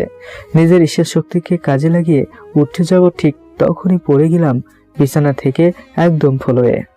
এদিকে অশরীরী পরিবার যাই বলি তাকে খোঁজার জন্য, মন দেখার জন্য ব্যাকুল হয়ে আছে। নিজের ঈশ্বর শক্তিকে কাজে লাগিয়ে উঠতে যাব ঠিক তখনই পড়ে গেলাম বিছানা থেকে একদম ফ্লোরে। আর তখনই কেউ কিচেনের ওই দিক থেকে দৌড়ে আসার শব্দ শুনতে পেলাম। উপর হয়ে পড়াই দেখতে পাচ্ছি না কে এসেছে, যদিও বুঝতে বাকি রইল না এটা ওই মেয়েটা বা অশরীরীটাই হবে, কারণ আমার রুম লক করা ছিল। এসে আমাকে প্রথমে তুলে বসালো, কিন্তু চোখ মেলে তাকানোর অবস্থায় ছিলাম না। একে তো গতকালের অ্যাক্সিডেন্ট, তার মধ্যে এভাবে উপর হয়ে পড়ে যাওয়ায় মাথায় তীব্র যন্ত্রণা হচ্ছে। চোখে মুখে অন্ধকার নেমে আসছে। অনেক কষ্টে চোখ মেলে তাকে এক নজর দেখার চেষ্টা করেও ব্যর্থ হলাম। অতিরিক্ত যন্ত্রণায় কাতরাতে কাতরাতে আবার অজ্ঞান হয়ে গেলাম। তবে অজ্ঞান হওয়ার আগে এতটুকু শিওর হলাম, আমার চেয়ে হয়তো সেই অশরীরীটাই বেশি কষ্ট পাচ্ছে আমার যন্ত্রণায়। যখন জ্ঞান ফিরে তখন আমার গায়ে প্রচণ্ড জ্বর অনুভব করি। সারা শরীর কাঁপছে। আমার গায়ে কম্বল ছাড়াও আরও কিছু আছে, তার উপরেও অনেক ভর অনুভব করছি। গায়ের উপর কিছু একটা উঠে বসে আছে বা শুয়ে আছে, যা স্পষ্ট বুঝতে পারছি। নড়াচড়া করতে পারছি না। আস্তে আস্তে চোখ মেলতেই অবাক হয়ে গেলাম। আমার উপরে একটা মেয়ে শুয়ে আছে আর করুণ সুরে কান্না করে যাচ্ছে। যদিও সে অনেক সুন্দরী একটা মেয়ে, তবু হুট করেই এমন দৃশ্য দেখার জন্য মোটেই উপস্থিত ছিলাম না। ভয়ে ভয়ে জড়সড় হয়ে গেলাম। কে এই মেয়ে? সেভাবে আমার উপরে শুয়ে আছে কেন? আর কেনই বা কান্না করতেছে? মনের ভিতর হাজারো প্রশ্ন। জোরে চিৎকার দিতে যাব, ঠিক তখনই মেয়েটা তার এক হাত দিয়ে আমার মুখ চেপে ধরলো। এই কি করছো? চিৎকার করছো কেন? লোকজন এসে যাবে তোমার চিৎকার শুনে। পাগল নাকি তুমি? যা বলার আস্তে আস্তে বলো, আমি সব প্রশ্নের উত্তর দিতে প্রস্তুত আছি। মেয়েটার কথা শুনে কিছুটা সাহস পেলেও তখনও মেয়েটা কে হতে পারে তা ভুলেই গিয়েছিলাম। তাই অবাক হওয়ার মাত্রাটা একটু কমেনি। এতদিন যাবৎ যা ঘটেছে আমার সাথে তা ক্ষণিকের জন্য ভুলেই গিয়েছিলাম। আমি চিৎকার না করে আস্তে আস্তে মন স্থির করে প্রশ্নটা করার চেষ্টা করেছি, বাট কোনো কথা বের হচ্ছে না মুখ দিয়ে, কারণ মেয়েটা তখনও মুখ চেপে ধরেই আছে। কোনো মতে ইশারা দিয়ে তাকে হাত সরাতে বলি, আর সেও লজ্জা পেয়ে হাত সরিয়ে নেয়। আপনি কে? আপনি কোথায় থেকে এসেছেন? আর আমার রুম তো বন্ধ, তাহলে আপনি আসলেন কি করে? বারে, জ্বরে ঘুরে দেখি সব ভুলে গেছো। একটু মনে করার চেষ্টা করো। একদিন যাবত যাকে তোমার আশেপাশে সবাই দেখলেও তুমি দেখতে পারতে না, আমি সেই। একটু মনে করার চেষ্টা করো, সব মনে পড়ে যাবে। সদরঘাট, বাসা, রিক্সায়, রেস্টুরেন্টে, তারপর তোমার অ্যাক্সিডেন্ট, আর এখন জ্বরে পড়ে আছো। আস্তে আস্তে সব মনে পড়ে যাচ্ছে, সব ক্লিয়ার হতে শুরু করেছে। তার মানে এটাই সেই অশরীরী যাকে দেখার আকুল আগ্রহের জন্য বিছানা থেকে পড়ে গিয়ে আবার অজ্ঞান হয়ে গিয়েছিলাম। সব মনে পড়ায় মেয়েটার দিকে ভালো করে লক্ষ্য করলাম। হ্যাঁ, এ তো সেই মেয়ে যাকে আমি আমার সাথে ছবিতে দেখেছি। হুবহু মিল থাকলেও আমার কাছে ছবি চেয়ে কয়েক গুণ বেশি ভালো লাগছে তাকে দেখে। যতটা কল্পনা করেছিলাম বা ছবিতে দেখেছিলাম তার সে কয়েক গুণ বেশি মায়াবী লাগছিল তাকে। প্রথম দেখাতে চোখ জুড়িয়ে আসছে। কেউ এতটা সুন্দরী হতে পারে তা আমার কল্পনার মধ্যে ছিল না। হয়তোবা না দেখলে কারোর মধ্যেই থাকার কথা নয়। টানা টানা চোখ, মায়া ভরা মুখ, নাক, ঠোঁট সব মিলিয়ে ওয়াও। কিন্তু এত সুন্দরের মধ্যেও কিছু একটা সমস্যা আছে, যদিও তাদের সৌন্দর্য বাড়িয়ে দিয়েছে। সেটা হচ্ছে মুক্ত ঝরা কান্না। চোখের পানি টপ টপ করে পড়ে যাচ্ছে গাল বেয়ে। খুবই কষ্ট লাগছে তা দেখে। কিন্তু ওনার কান্না করার কারণটা কি? প্রশ্নটা চেপে না রেখে সর্বপ্রথম এই প্রশ্নটাই করে বসলাম। আপনি কান্না করছেন কেন? কান্না কি করছে সাথে? তুমি জানো তুমি গতকাল সকালে অজ্ঞান হয়েছিলে আর জ্ঞান ফিরছে আজ বিকেলে। এতটুকু সময় তোমার শরীরে কত জ্বর ছিল আর কতটা পাগলের প্রলাপ করছো তুমি। তোমার উল্টাপাল্টা কথা শুনে আমার জান বের হয়ে যাচ্ছিল প্রায়। একেই তো তোমার জ্বর কোনোভাবেই কমছে না, তার মধ্যে তোমার আবল তাবল কথা আমাকে কতটা কষ্ট দিয়েছে তুমি জানো? তুমি বুঝবে কি করে? তুমি তো জ্বরের ঘরে পড়েছিলে। কি? আমি গতকাল অজ্ঞান হয়ে গিয়েছিলাম আর আজ উঠলাম? তার মানে এর মধ্যে 30-32 ঘন্টা পার হয়ে গেছে। তাই তোমাকে নিয়ে কতটা টেনশনে ছিলাম তুমি জানো। এতটুকু সময়ের মধ্যে না তুমি কিছু খাইছো না আমাকে কিছু খেতে দিছো। টেনশনের কথা শুনতে বাড়ির কথা মনে পড়ে গেল। গত পরশু রাত থেকে বাড়িতে একবারের জন্য কথা বলা হয়নি। জানি না ওনারা কি চিন্তার মধ্যে আছেন। তড়িঘড়ি করে উঠতে চেষ্টা করলাম ফোনটা হাতে নেওয়ার জন্য, কিন্তু উঠতে পারছি না। শক্তি একদম নেই বললেই চলে। মাথায় হাত পড়তেই বুঝতে বাকি রইল না মাথা ব্যান্ডেজের সাথে সাথে জলপট্টি লাগানো আছে। তার মানে মেয়েটা এই 30-32 ঘন্টা আমার সেবাতেই নিয়োজিত ছিল। এটা ভাবতেই কষ্টের সাথে সাথে অজানা এক ভালো লাগা শুরু করলো। মেয়েটা আমি কিছু খুঁজতে চেষ্টা করছি তা বুঝতে পেরে জিজ্ঞেস করলো কি খুঁজি আমি। উত্তরে মোবাইলের কথা বললাম। মেয়েটা বিছানার এক পাশ থেকে মোবাইলটা এনে দিল। ফোনটা অফ করা ছিল। আমি বাড়িতে ফোন দিলাম অন করে। ফোন দিতেই আম্মু রিসিভ করে হাউ মাউ করে কান্না শুরু করে দিল। হাজার হলে মায়ের মন শত শত প্রশ্নের উপর প্রশ্ন করেই যাচ্ছে। আমি তাদেরকে ফোন দেইনি কেন? আমার ফোন বন্ধ কেন? আমি কি শহরে এসে বদলে গেলাম নাকি? আমি কি কোনো বিপদে পড়েছিলাম নাকি? ইত্যাদি হাজারো প্রশ্ন। বিভিন্ন মিথ্যা কথা বলে কোনো মতো কাটিয়ে নিয়ে সান্ত্বনা দিয়ে ফোনটা রেখে দিলাম। সত্যিটা তো বলাই যাবে না, বললে আরো বেশি টেনশনে পড়ে যাবেন ওনারা। ফোনটা রেখে দিতেই মেয়েটা এর মধ্যে আবার হাজির। হাতে খাবারের প্লেট আর তাতে হরেক রকমের খাবার, হরেক রকমের জানা অজানা ফল, মিষ্টি জাতীয় খাবার আর নাম না জানা ঝাল খাবারের আইটেম, যা এর আগে খাওয়া তো দূরে থাক দেখিনি পর্যন্ত। মনের ভিতর অনেক প্রশ্ন কিল বিল করছে। মুখ ফুটে জিজ্ঞেস করতে যাব, ঠিক তখনই তা বুঝতে পেরে আবার হাত দিয়ে মুখ আটকে দিল। এখন কোনো প্রশ্ন নয়, 2 দিন হলো কিচ্ছু খাও না। আগে খাবে তারপর তোমার সব প্রশ্নের উত্তর দিব। এখন লক্ষ্মী ছেলের মতো খেয়ে নাও। বলেই মুক্তঝরা হাসি দিল, যা আমার দিলে গিয়ে আঘাত করলো। দিলটা জ্বলে পুড়ে গেল রে। আমি আর কোনো কথা না বাড়িয়ে মেয়েটার সৌন্দর্য দেখতে দেখতে খাওয়ায় মন দিলাম। নিজ হাতে খাইয়ে দিচ্ছে মেয়েটা। ফল বা মিষ্টি জাতীয় কোনো খাবার মুখ দিয়ে নামছে না। জানি না সেগুলো কেমন স্বাদের, কিন্তু মুখ জ্বরে নষ্ট হয়ে গেছে, তেতো লাগছে। ওইগুলো মুখে দিতেই বমি বমি ভাব চলে আসছে। তাই ঝাল খাবার হালকা খেয়ে নিলাম। ডাক্তারের প্রেসক্রিপশনে লেখা ওষুধ অনুযায়ী কিছু ওষুধ খেয়ে নিলাম। এবার মেয়েটা নিজে থেকেই সব প্রশ্নের উত্তর দিতে শুরু করলো আমি জিজ্ঞেস করার আগেই। আমি স্নেহা, সাকিরা জান্নাত স্নেহা। আমি তোমাদের মতো মানুষ নই। আমি পরী রাজ্যের পরী। আমার রাজ্যে আমার বাবা মা ছাড়া দাদা দাদি সহ মোট 13 ভাই ও আরেক বোন ছিল, সে মারা গেছে। আমি সবার চেয়ে ছোট, আর ছোট বলে একটু দুষ্ট টাইপের। সব সময় হাসি ঠাট্টা আর মজা মাস্তিতেই মেতে থাকি। রাতে বেড়াতে ঘোরাঘুরি করা আমার স্বভাবে পরিণত হয়ে গেছে। মন চাইলেই পৃথিবীতে নেমে আসি, আর এক এক সময় এক এক রূপে ঘুরে বেড়াই। আমার নিজের রাজ্যের চেয়ে পৃথিবীতে সময় কাটাতে বেশি ভালো লাগে। বলতে পারো বেশিরভাগ সময় পৃথিবীতেই কাটানো হয় আমার। বাড়ির সবচেয়ে ছোট আর বর্তমানে বাবা মার একমাত্র মেয়ে আর ভাইদের বোন হয় কেউ কখনো বাধা দেয়নি, আর জানি দিবেও না। আমি মিষ্টি খেতে ভালোবাসি, নদীতে ঝাপাঝাপি করে গোসল করতে ভালোবাসি। এই তো আমার পরিচয়। আরো কিছু জানার আছে? কি হলো, তোমার আরো কিছু জানার থাকলে জিজ্ঞেস করতে পারো। আমি লজ্জা পেয়ে গেলাম, কারণ এতক্ষণ মেরে স্নেহার সব কথা শুনছিলাম।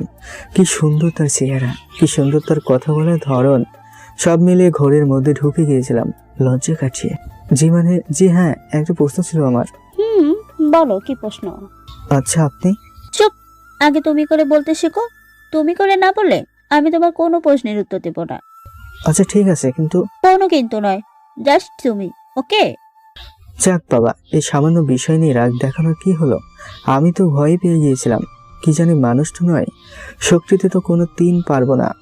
এই কি কখনো রাগ দেখানো ঠিক হবে না, চুপচাপ তার সব কথা মানতে হবে। তুমি? তুমি? আচ্ছা, তোমাদের এত সুন্দর রাজ্য ছেড়ে, মানে আমি শুনেছি পরিদের রাজ্য নাকি অনেক সুন্দর হয় দেখতে, তা এত সুন্দর রাজ্য ছেড়ে তুমি পৃথিবীতে কি করো? আর সবচেয়ে বড় কথা হচ্ছে, তুমি আমার কাছে কেন আসলে? আমার কাছে যদি আসো তাহলে প্রথমে আমাকে না দেখা দিয়ে অন্যদেরকে দেখা দিলে কেন? আমি তো শুনেছি পরিবার জিন ভূতের যাকে আসর করে বা যাকে দেখা দিতে চায় শুধুমাত্র সেই দেখতে পায়, বাকিরা কেউ দেখতে পায় না। কিন্তু আমার ক্ষেত্রে উল্টো হলো কেন? নাকি তুমি অন্য কারোর সাথে দেখা করতে আসো আর এসে আমি তোমার সামনে চলে আসি? বাবা, এত প্রশ্ন একত্রে? ওকে, উত্তর দিচ্ছি। পৃথিবীতে আসি কারণটা হচ্ছে এখানে মানুষেরা অনেক আবেগপ্রবণ, ভালোবাসার প্রতিচ্ছবি যা আমাদের ওই রাজ্যে নেই। এখানে সুখ দুঃখ দুটাই একত্রে দেখা যায়, যা আমাদের ওইখানে নেই। হাজারো মানুষ হাজারো সমস্যা নিয়ে বেঁচে আছে, তাও হাসি মুখে, যা আমাকে অনেক বেশি অবাক করে দেয়। তাই এখানে আসা। আর তোমার তৃতীয় প্রশ্নের উত্তর হচ্ছে, আমি তোমার সামনে সরাসরি আসলে তুমি ভয় পেয়ে যেতে, তুমি কথা বলতে আর বাকিরা দেখতো না আমাকে, তাতে লোকে তোমাকে পাগল বলতো। তাছাড়া যখন বুঝতে বা শুনতে পারতে আমি জাস্ট তোমাকেই দেখাতে, কেউ দেখে না, তখন তুমি আমার থেকে দূরে সরে যেতে চাইতে, ভয় ভয় থাকতে, দেখতে চাইতে না।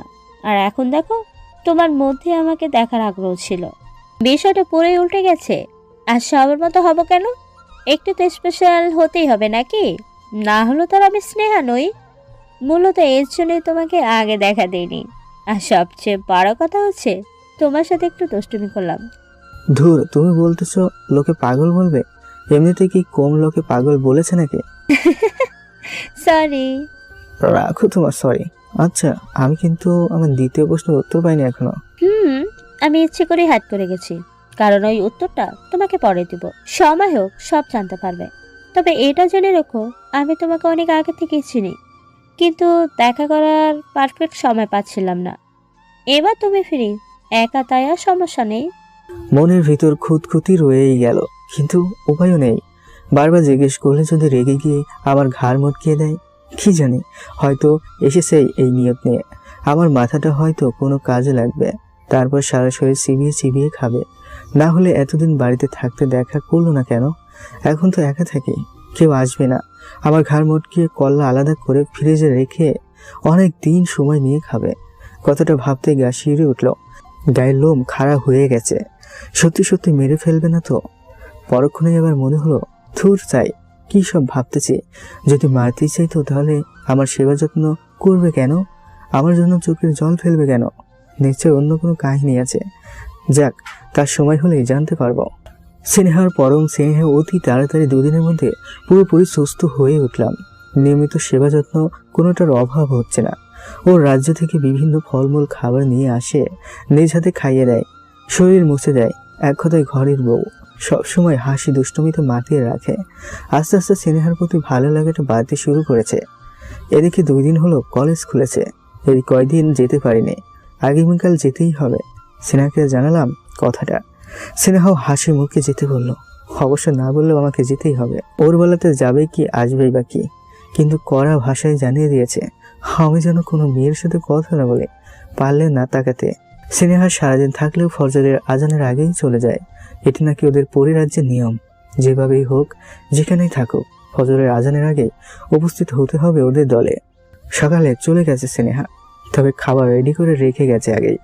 যদিও কলেজে যাওয়ার আগে আসার কথা ছিল, কিন্তু আসতে পারেনি। কি জানি কেন আসেনি।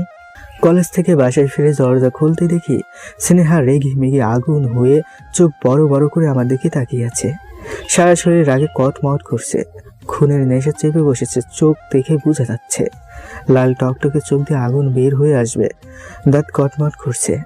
এই প্রথমবার স্নেহাকে দেখে ভয়ে কাঁপছে। কিছু বলতে যাব, ঠিক তখনই উনি দৌড়ে এসে আমার কলার চেপে ধরে উপরে তুলে ফেলে। শূন্যের উপর আমার দম বন্ধ হয়ে আসছে, খক খক করে কাশছে। ছাড়ানোর চেষ্টা করছে, কিন্তু ছাড়ছেই না। অনেকক্ষণ পরে যখন ছাড়লো, ততক্ষণে আমার জান পড়াই শেষ। মনে হচ্ছে আর কয়েক সেকেন্ড ওইভাবে ধরে রাখলে আমি সেখানেই মরে যেতাম। ছেড়ে দিয়েও স্নেহার চোখে মুখে রাগ এখনো কাটেনি। আমি প্রচুর ভয় পাচ্ছি, আর এদিকে গলা শুকিয়ে কাঠ হয়ে গেছে। দৌড়ে টেবিলের উপর থাকা গজ ধরেই পানে খেতে শুরু করলাম। শরীরে পান ফিরে এলো, কিন্তু এখনো কাঁপছে। গলা দিয়ে কোনো আওয়াজ বের হচ্ছে না। কিছু জিজ্ঞেস করব, তারও কোনো উপায় নেই। এদিকে হঠাৎ সিনিয়র এমন আচরণে বেশ ঘাবড়ে গিয়েছে। ভয়ে পা শিরশির করছে, পা কাঁপছে। এতদিন যাকে নিরাপদ মনে হতো, আজ তার এমন পরিবর্তনে সবচেয়ে ভয়ঙ্কর মনে হচ্ছে।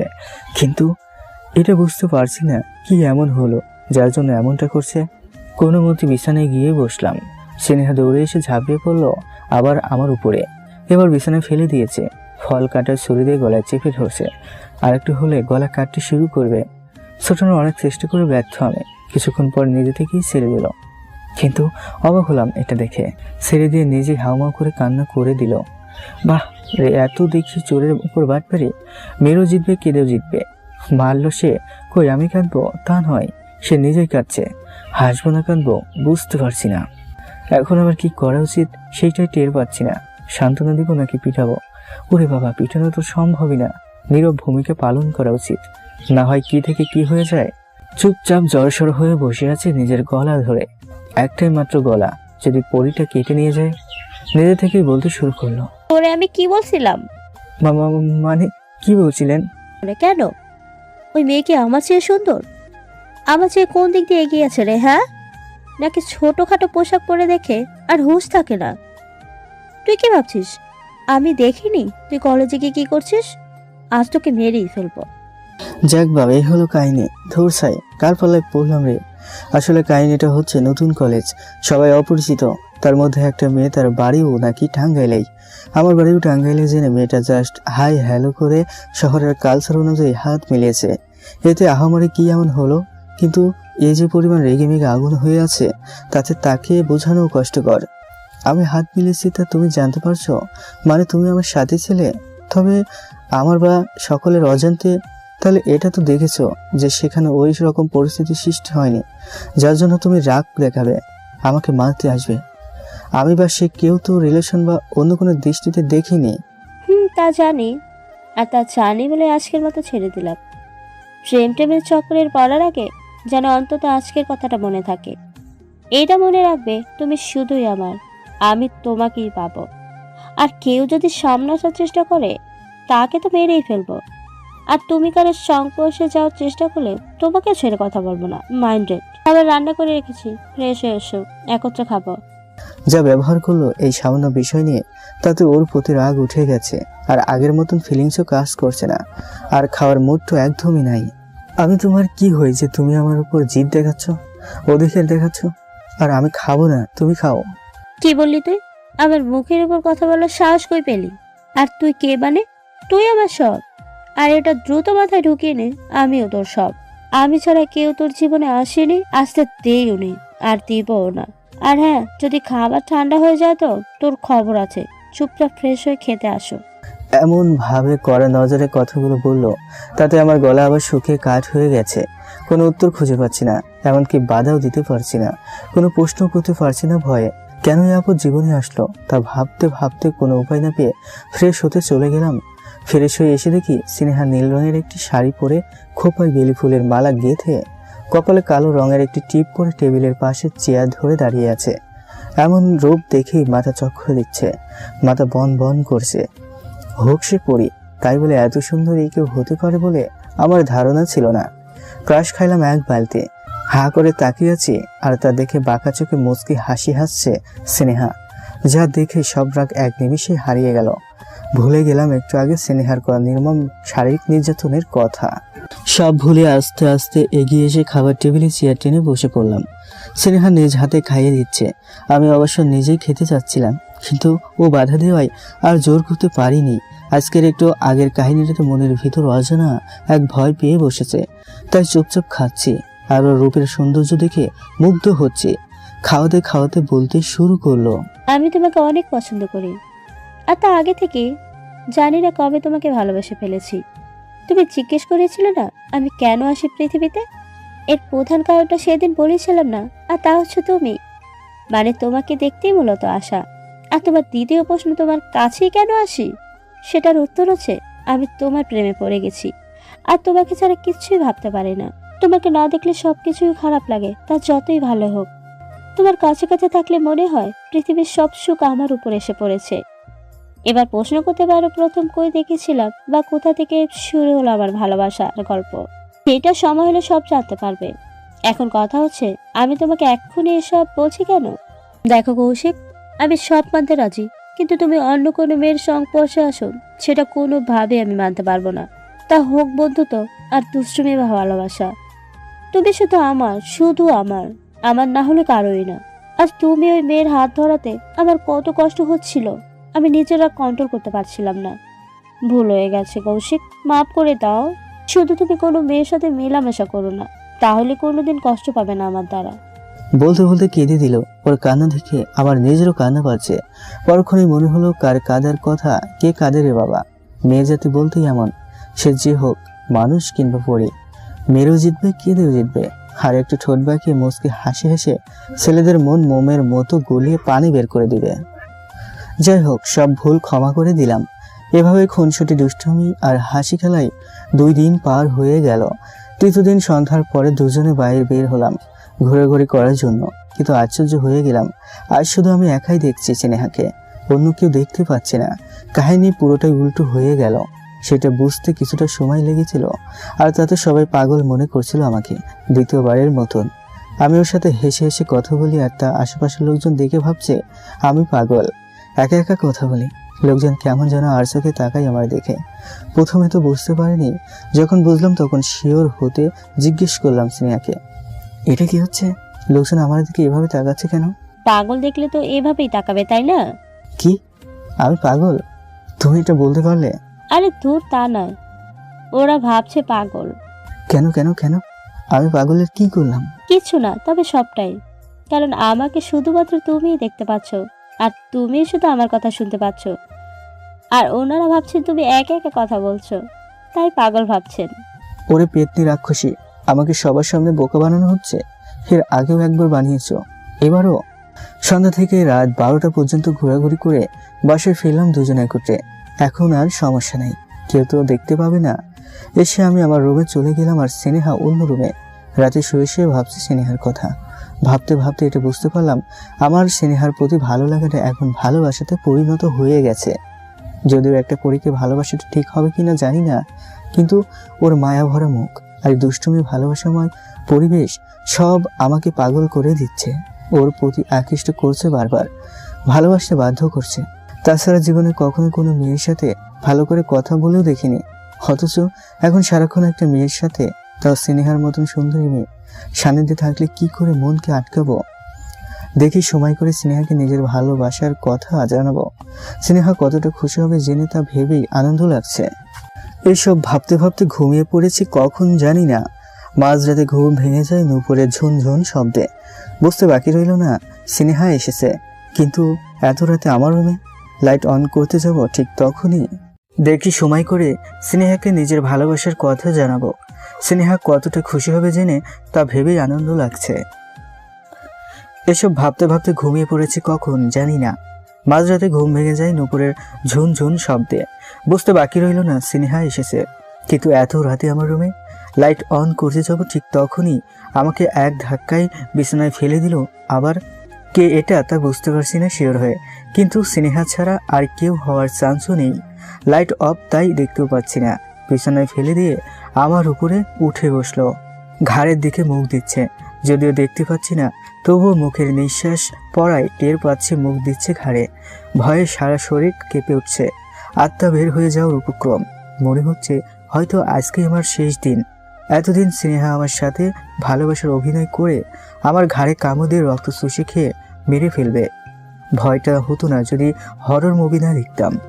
সাধারণত পড়ায় সব হরর মুভির মধ্যে কমন দৃশ্য থাকে যে পেতনিরা বা ভূতেরা মানুষের ঘাড়ে কামড় দিয়ে রক্ত চুষে খায়।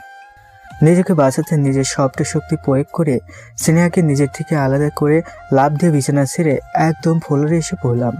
পরে গিয়ে কেটে গেল পায়ে খানিকটা, তবুও দৌড়ে প্রথমে লাইট অন করলাম, শিওর হওয়ার জন্য যে এটা স্নেহা নাকি অন্য কেউ।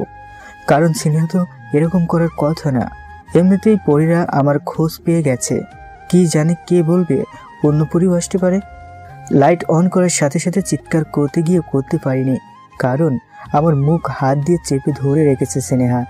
চিৎকার করতে চাওয়ার কারণ হচ্ছে স্নেহা ছিল তখন অর্ধনগ্ন, শরীরে শুধু একটা ব্লাউজ আর ছায়া পরা, শাড়ি খুলে বিছানার পাশে রেখে দিয়েছে, আর ওইটা অবস্থাতেই আমার উপর উঠেছিল। স্নেহার উদ্দেশ্যটা নিশ্চিত হয়ে চিৎকার করতে চেয়েছিলাম, কিন্তু মুখ চেপে ধরায় চিৎকার করতে পারলাম না। স্নেহা আস্তে আস্তে আমাকে দেওয়ালের সাথে চেপে ধরে চুমু খেতে শুরু করলো। বুকে গালে কপালে পাগলের মতন হয়ে চুমু খাচ্ছে। লজ্জার ভয় দুইটাই আঁকড়ে ধরেছে আমাকে। এদিকে ওর এমন কামুক দৃষ্টি আর কার্যকলাপে নিজের মস্তিষ্ক বন্ধ হতে শুরু করে দিল। মাতলের মতন মাথা ঝিমঝিম করছে, নিজের উপর নিজের কন্ট্রোল হারাতে শুরু হয়ে গেছে। এমন পরিস্থিতিতে যে কোনো পুরুষের নিজের মস্তিষ্ক বন্ধ হবে, এটাই স্বাভাবিক। কিন্তু আমি এরকম পাপ কাজে লিপ্ত হতে চাচ্ছি না। নিজেকে কন্ট্রোল করে দুই হাতে স্নেহার দুই হাত ধরে ফেললাম, কিছুটা ধাক্কা দিয়ে সরিয়ে দিলাম। কিন্তু স্নেহার সেদিকে কোনো ভ্রুক্ষেপ নেই, আবার জাপটে ধরল ক্ষুধার্ত বাঘিনীর মতন। ওর চোখ মুখ স্পষ্ট জানান দিচ্ছে ওর নিজের প্রতি কোনো কন্ট্রোল নেই। যেভাবে যে প্রকারই হোক ওর কামুক চাহিদা মেটাতেই হবে। আবার দৌড়ে এসে লিপটি ধরলো আমাকে, শক্ত করে চিপি ধরলো দেয়ালের সাথে। দুই হাত দিয়ে আমার দুই হাত চিপি ধরলো দেয়ালের সাথে। আমাকে বুকে কিস করতে শুরু করলো। আস্তে আস্তে গলা এক পর্যায়ে ঠোঁটে কিস করতে শুরু করলো। ওর পাগলামি বেড়েই চলেছে। আর এদিকে ক্ষণে ক্ষণে আমার কন্ট্রোল আমি হারিয়ে ফেলছি, আবার ফিরে পাচ্ছি। এমনভাবে চললো কিছু সময়। না, এভাবে চলতে দেওয়া যায় না। স্নেহা নিজের খেয়ালে নেই, হারিয়ে গেছে যৌবন মুক্ত নীলায়। যতদূর শক্তি ছিল সবটা খাটিয়ে স্নেহাকে সরিয়ে দিয়ে ঠাস করে দুই গেলে দুইটা থাপ্পড় বসিয়ে দিলাম। সুন্দর গালের সাথে সাথে তৎক্ষণাৎ লাল হয়ে গেল। আমার হাতের 5টা আঙ্গুল দুই গালে স্পষ্ট ছাপ পড়ে গেছে। স্নেহার চোখ বেয়ে নোনা জল গড়িয়ে পড়ছে নিজের অজান্তেই। হয়তো ওর চোখের পানিও এখনো ওর কন্ট্রোলে নেই। আমার থেকে কিছুটা সরে আস্তে আস্তে পিছিয়ে বিছানায় বসে পড়লো পুতুলের মতন। না, নিজের কাছে খারাপ লাগছে। এভাবে এত জোরে থাপ্পড় মারাটা ঠিক হয়নি। বুঝেও তো বলতে পারতাম, আবার ভয়ও পাচ্ছে। কি জানি, এ তো আর মানুষ নয়, যদি রেগে গিয়ে আমার কোনো ক্ষতি করে ফেলে। থুর, ভয় কষ্ট দুইটা মিলে মাথা ঘোরাচ্ছে।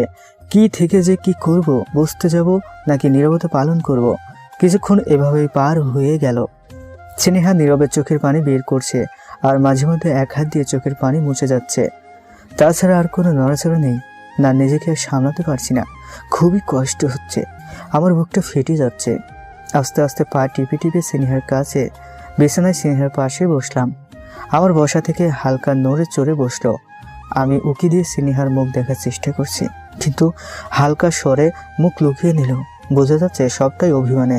হাত দিয়ে মুখটা আমার দিকে ঘুরিয়ে আনার চেষ্টা করলাম, কিন্তু তাতেও ব্যর্থ। মেয়েটা ভালো অভিমান করেছে, যেভাবেই হোক ভাঙাতে হবে।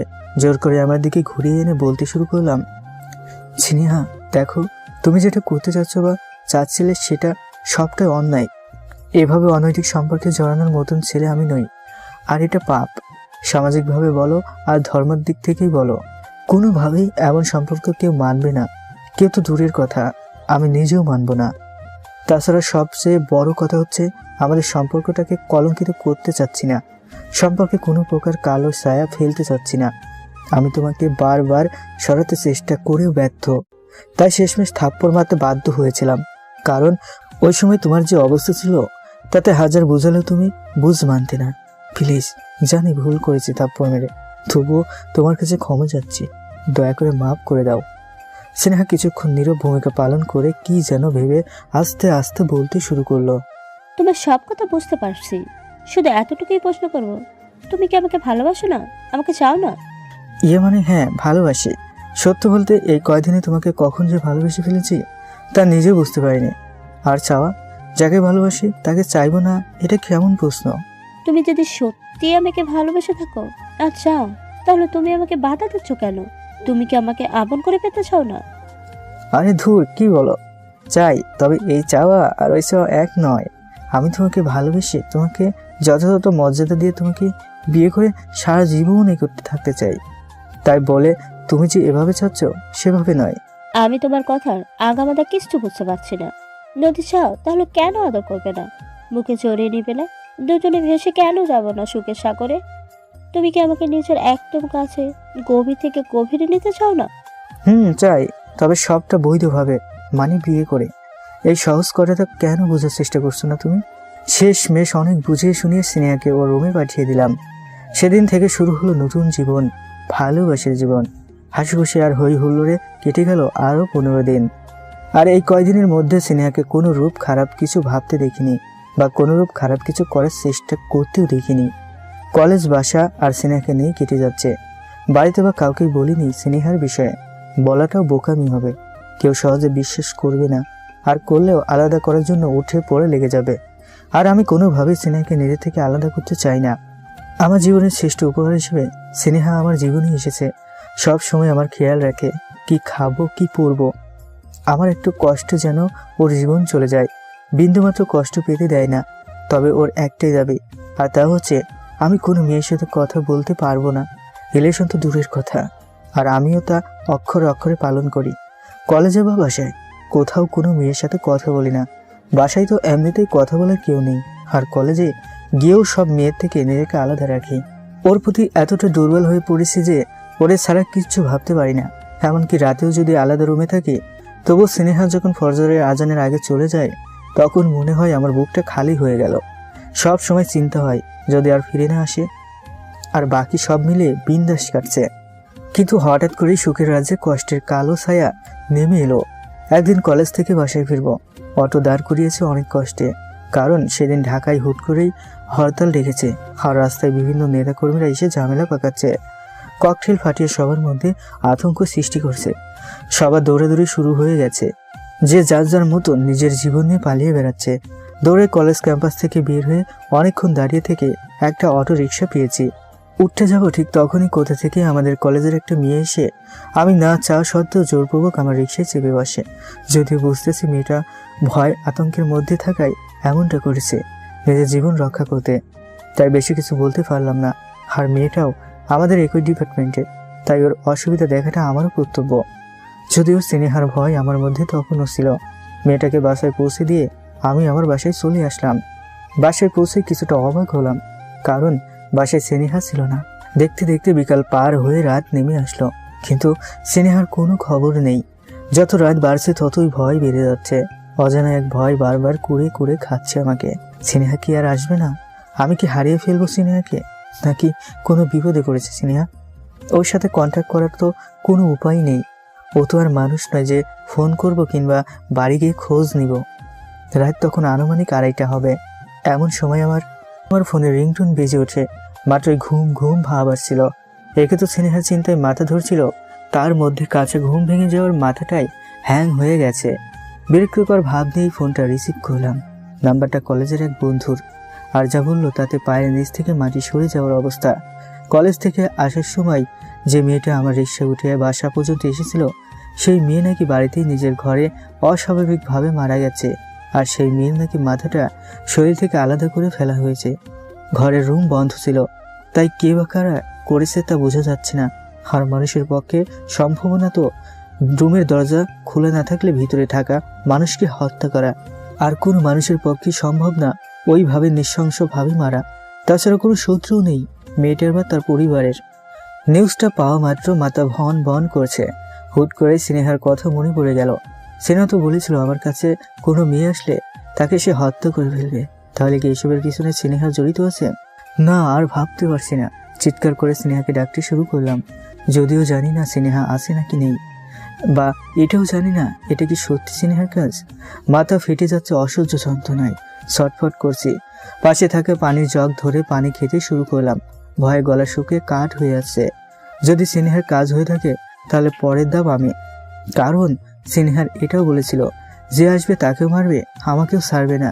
যদিও এখানে কোনো দোষ বা কোনো সমস্যা হওয়ার মতন কিছু ঘটেনি, জাস্ট উপকার করেছিলাম। লাইট জ্বালিয়ে বিছানায় উঠে দেওয়ালের সাথে হেলান দিয়ে বসে আছে আর ফোনে শোনা নিউজটার কথা চিন্তা করছে। হুট করে লাইট অন থেকে অফ হয়ে গেল আপনা আপনি। ভয়ে জড়সড় হয়ে গেলাম। মোবাইলের ফ্ল্যাশ জ্বালিয়ে আস্তে আস্তে সুইচের কাছে গিয়ে চেক করলাম। সুইচ উল্টো দিকে, মানে অফ করা। তার মানে কেউ সুইচ অফ করে দিয়েছে। কাঁপতে কাঁপতে আবার অন করলাম, কিন্তু অন করার সাথে সাথেই আবার অফ হয়ে গেল।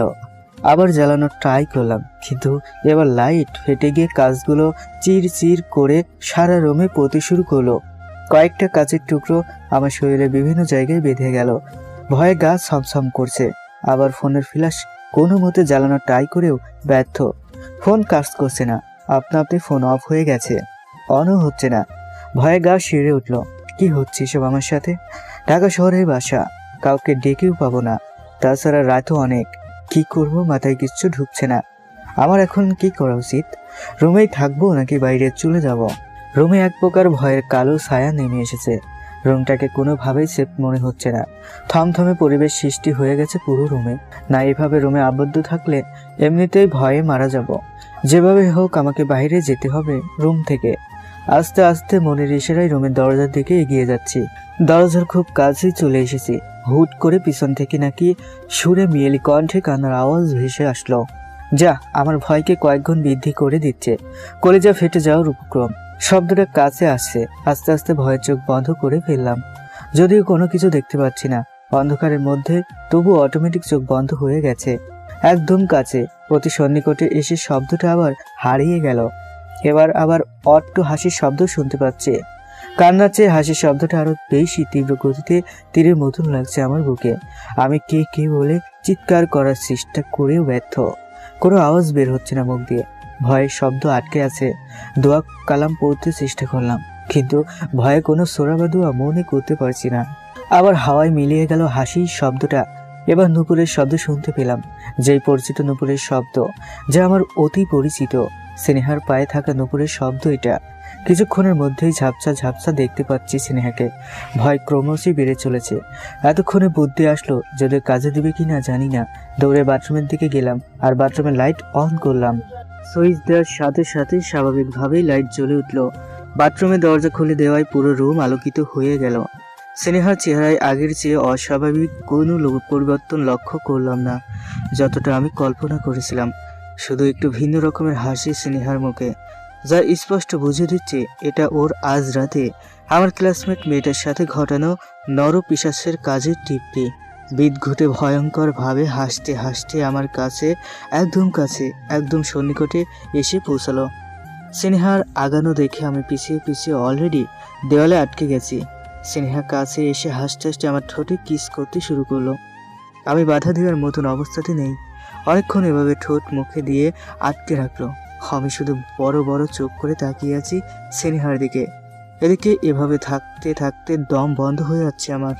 প্রায় 3 মিনিট পর ছেড়ে দিল আর বলতে শুরু করলো, কৌশিক বাবু, তোমাকে আগেই মানা করেছিলাম। আহা, কি কষ্ট হচ্ছে তোমার জন্য। যাকে নিয়ে এক রিক্সায় করে ঘুরে বেড়াও শহরে, সে আজ মৃত। চুপ প্লিজ, চুপ বন্ধ করো তোমার হাসি। তুমি কি করে পারলে এটা করতে? তোমার মধ্যে কি একটু দয়া মায়া বলতে কিচ্ছু নেই? হোক তুমি পড়ি, কিন্তু তবুও তো একটা নারী। আর নারী হয়ে কিভাবে পারলে আরেকটা মেয়ের জীবন এভাবে ধ্বংস করে দিতে? তুমি তো আমার কাছে জিজ্ঞেস করতে পারতে নাকি আসল কাহিনীটা কি? আমার কোনো কাহিনী জানার দরকার নেই। তোমাকে বলেছিলাম না কোনো মেয়ের সাথে কথা না বলতে। আর তুমি এক রিক্সায় করে, ওফ, কি ল্যাপটা লিপটে করে হেলে দুলে আসছিলে। বাবা, ও কি সুন্দর দৃশ্য। এখন কেমন বুঝো? হ্যাঁ, কষ্ট হচ্ছে না? আমার হচ্ছিলে, তাই তো মাথাটা আলাদা করে দিয়েছি। সিনিয়া সি, নিজের ক্ষমতা আছে বলেই তার অপব্যবহার করবে? ক্ষমতা সারা জীবন থাকে না, মরতে হবে একদিন। মরতে তো হবেই। জন্ম যখন নিয়েছি মরতে তো হবেই। কিন্তু এটা জেনে রেখো, আমি মরার আগে তোমাকেও ছেড়ে দিব না। এই জীবনে না পেলে ওই জীবনে যাতে পাই সে ব্যবস্থা করেই যাব। কে কাকে পাবে আর না পাবে তা স্বয়ং আল্লাহ পাক ভালো জানে না, আর তিনিই তার ব্যবস্থা করবেন। আমি তুমি নয়। আর ওই জীবন তো দূরের কথা, এই জীবনেও তুমি পাবে না আমাকে।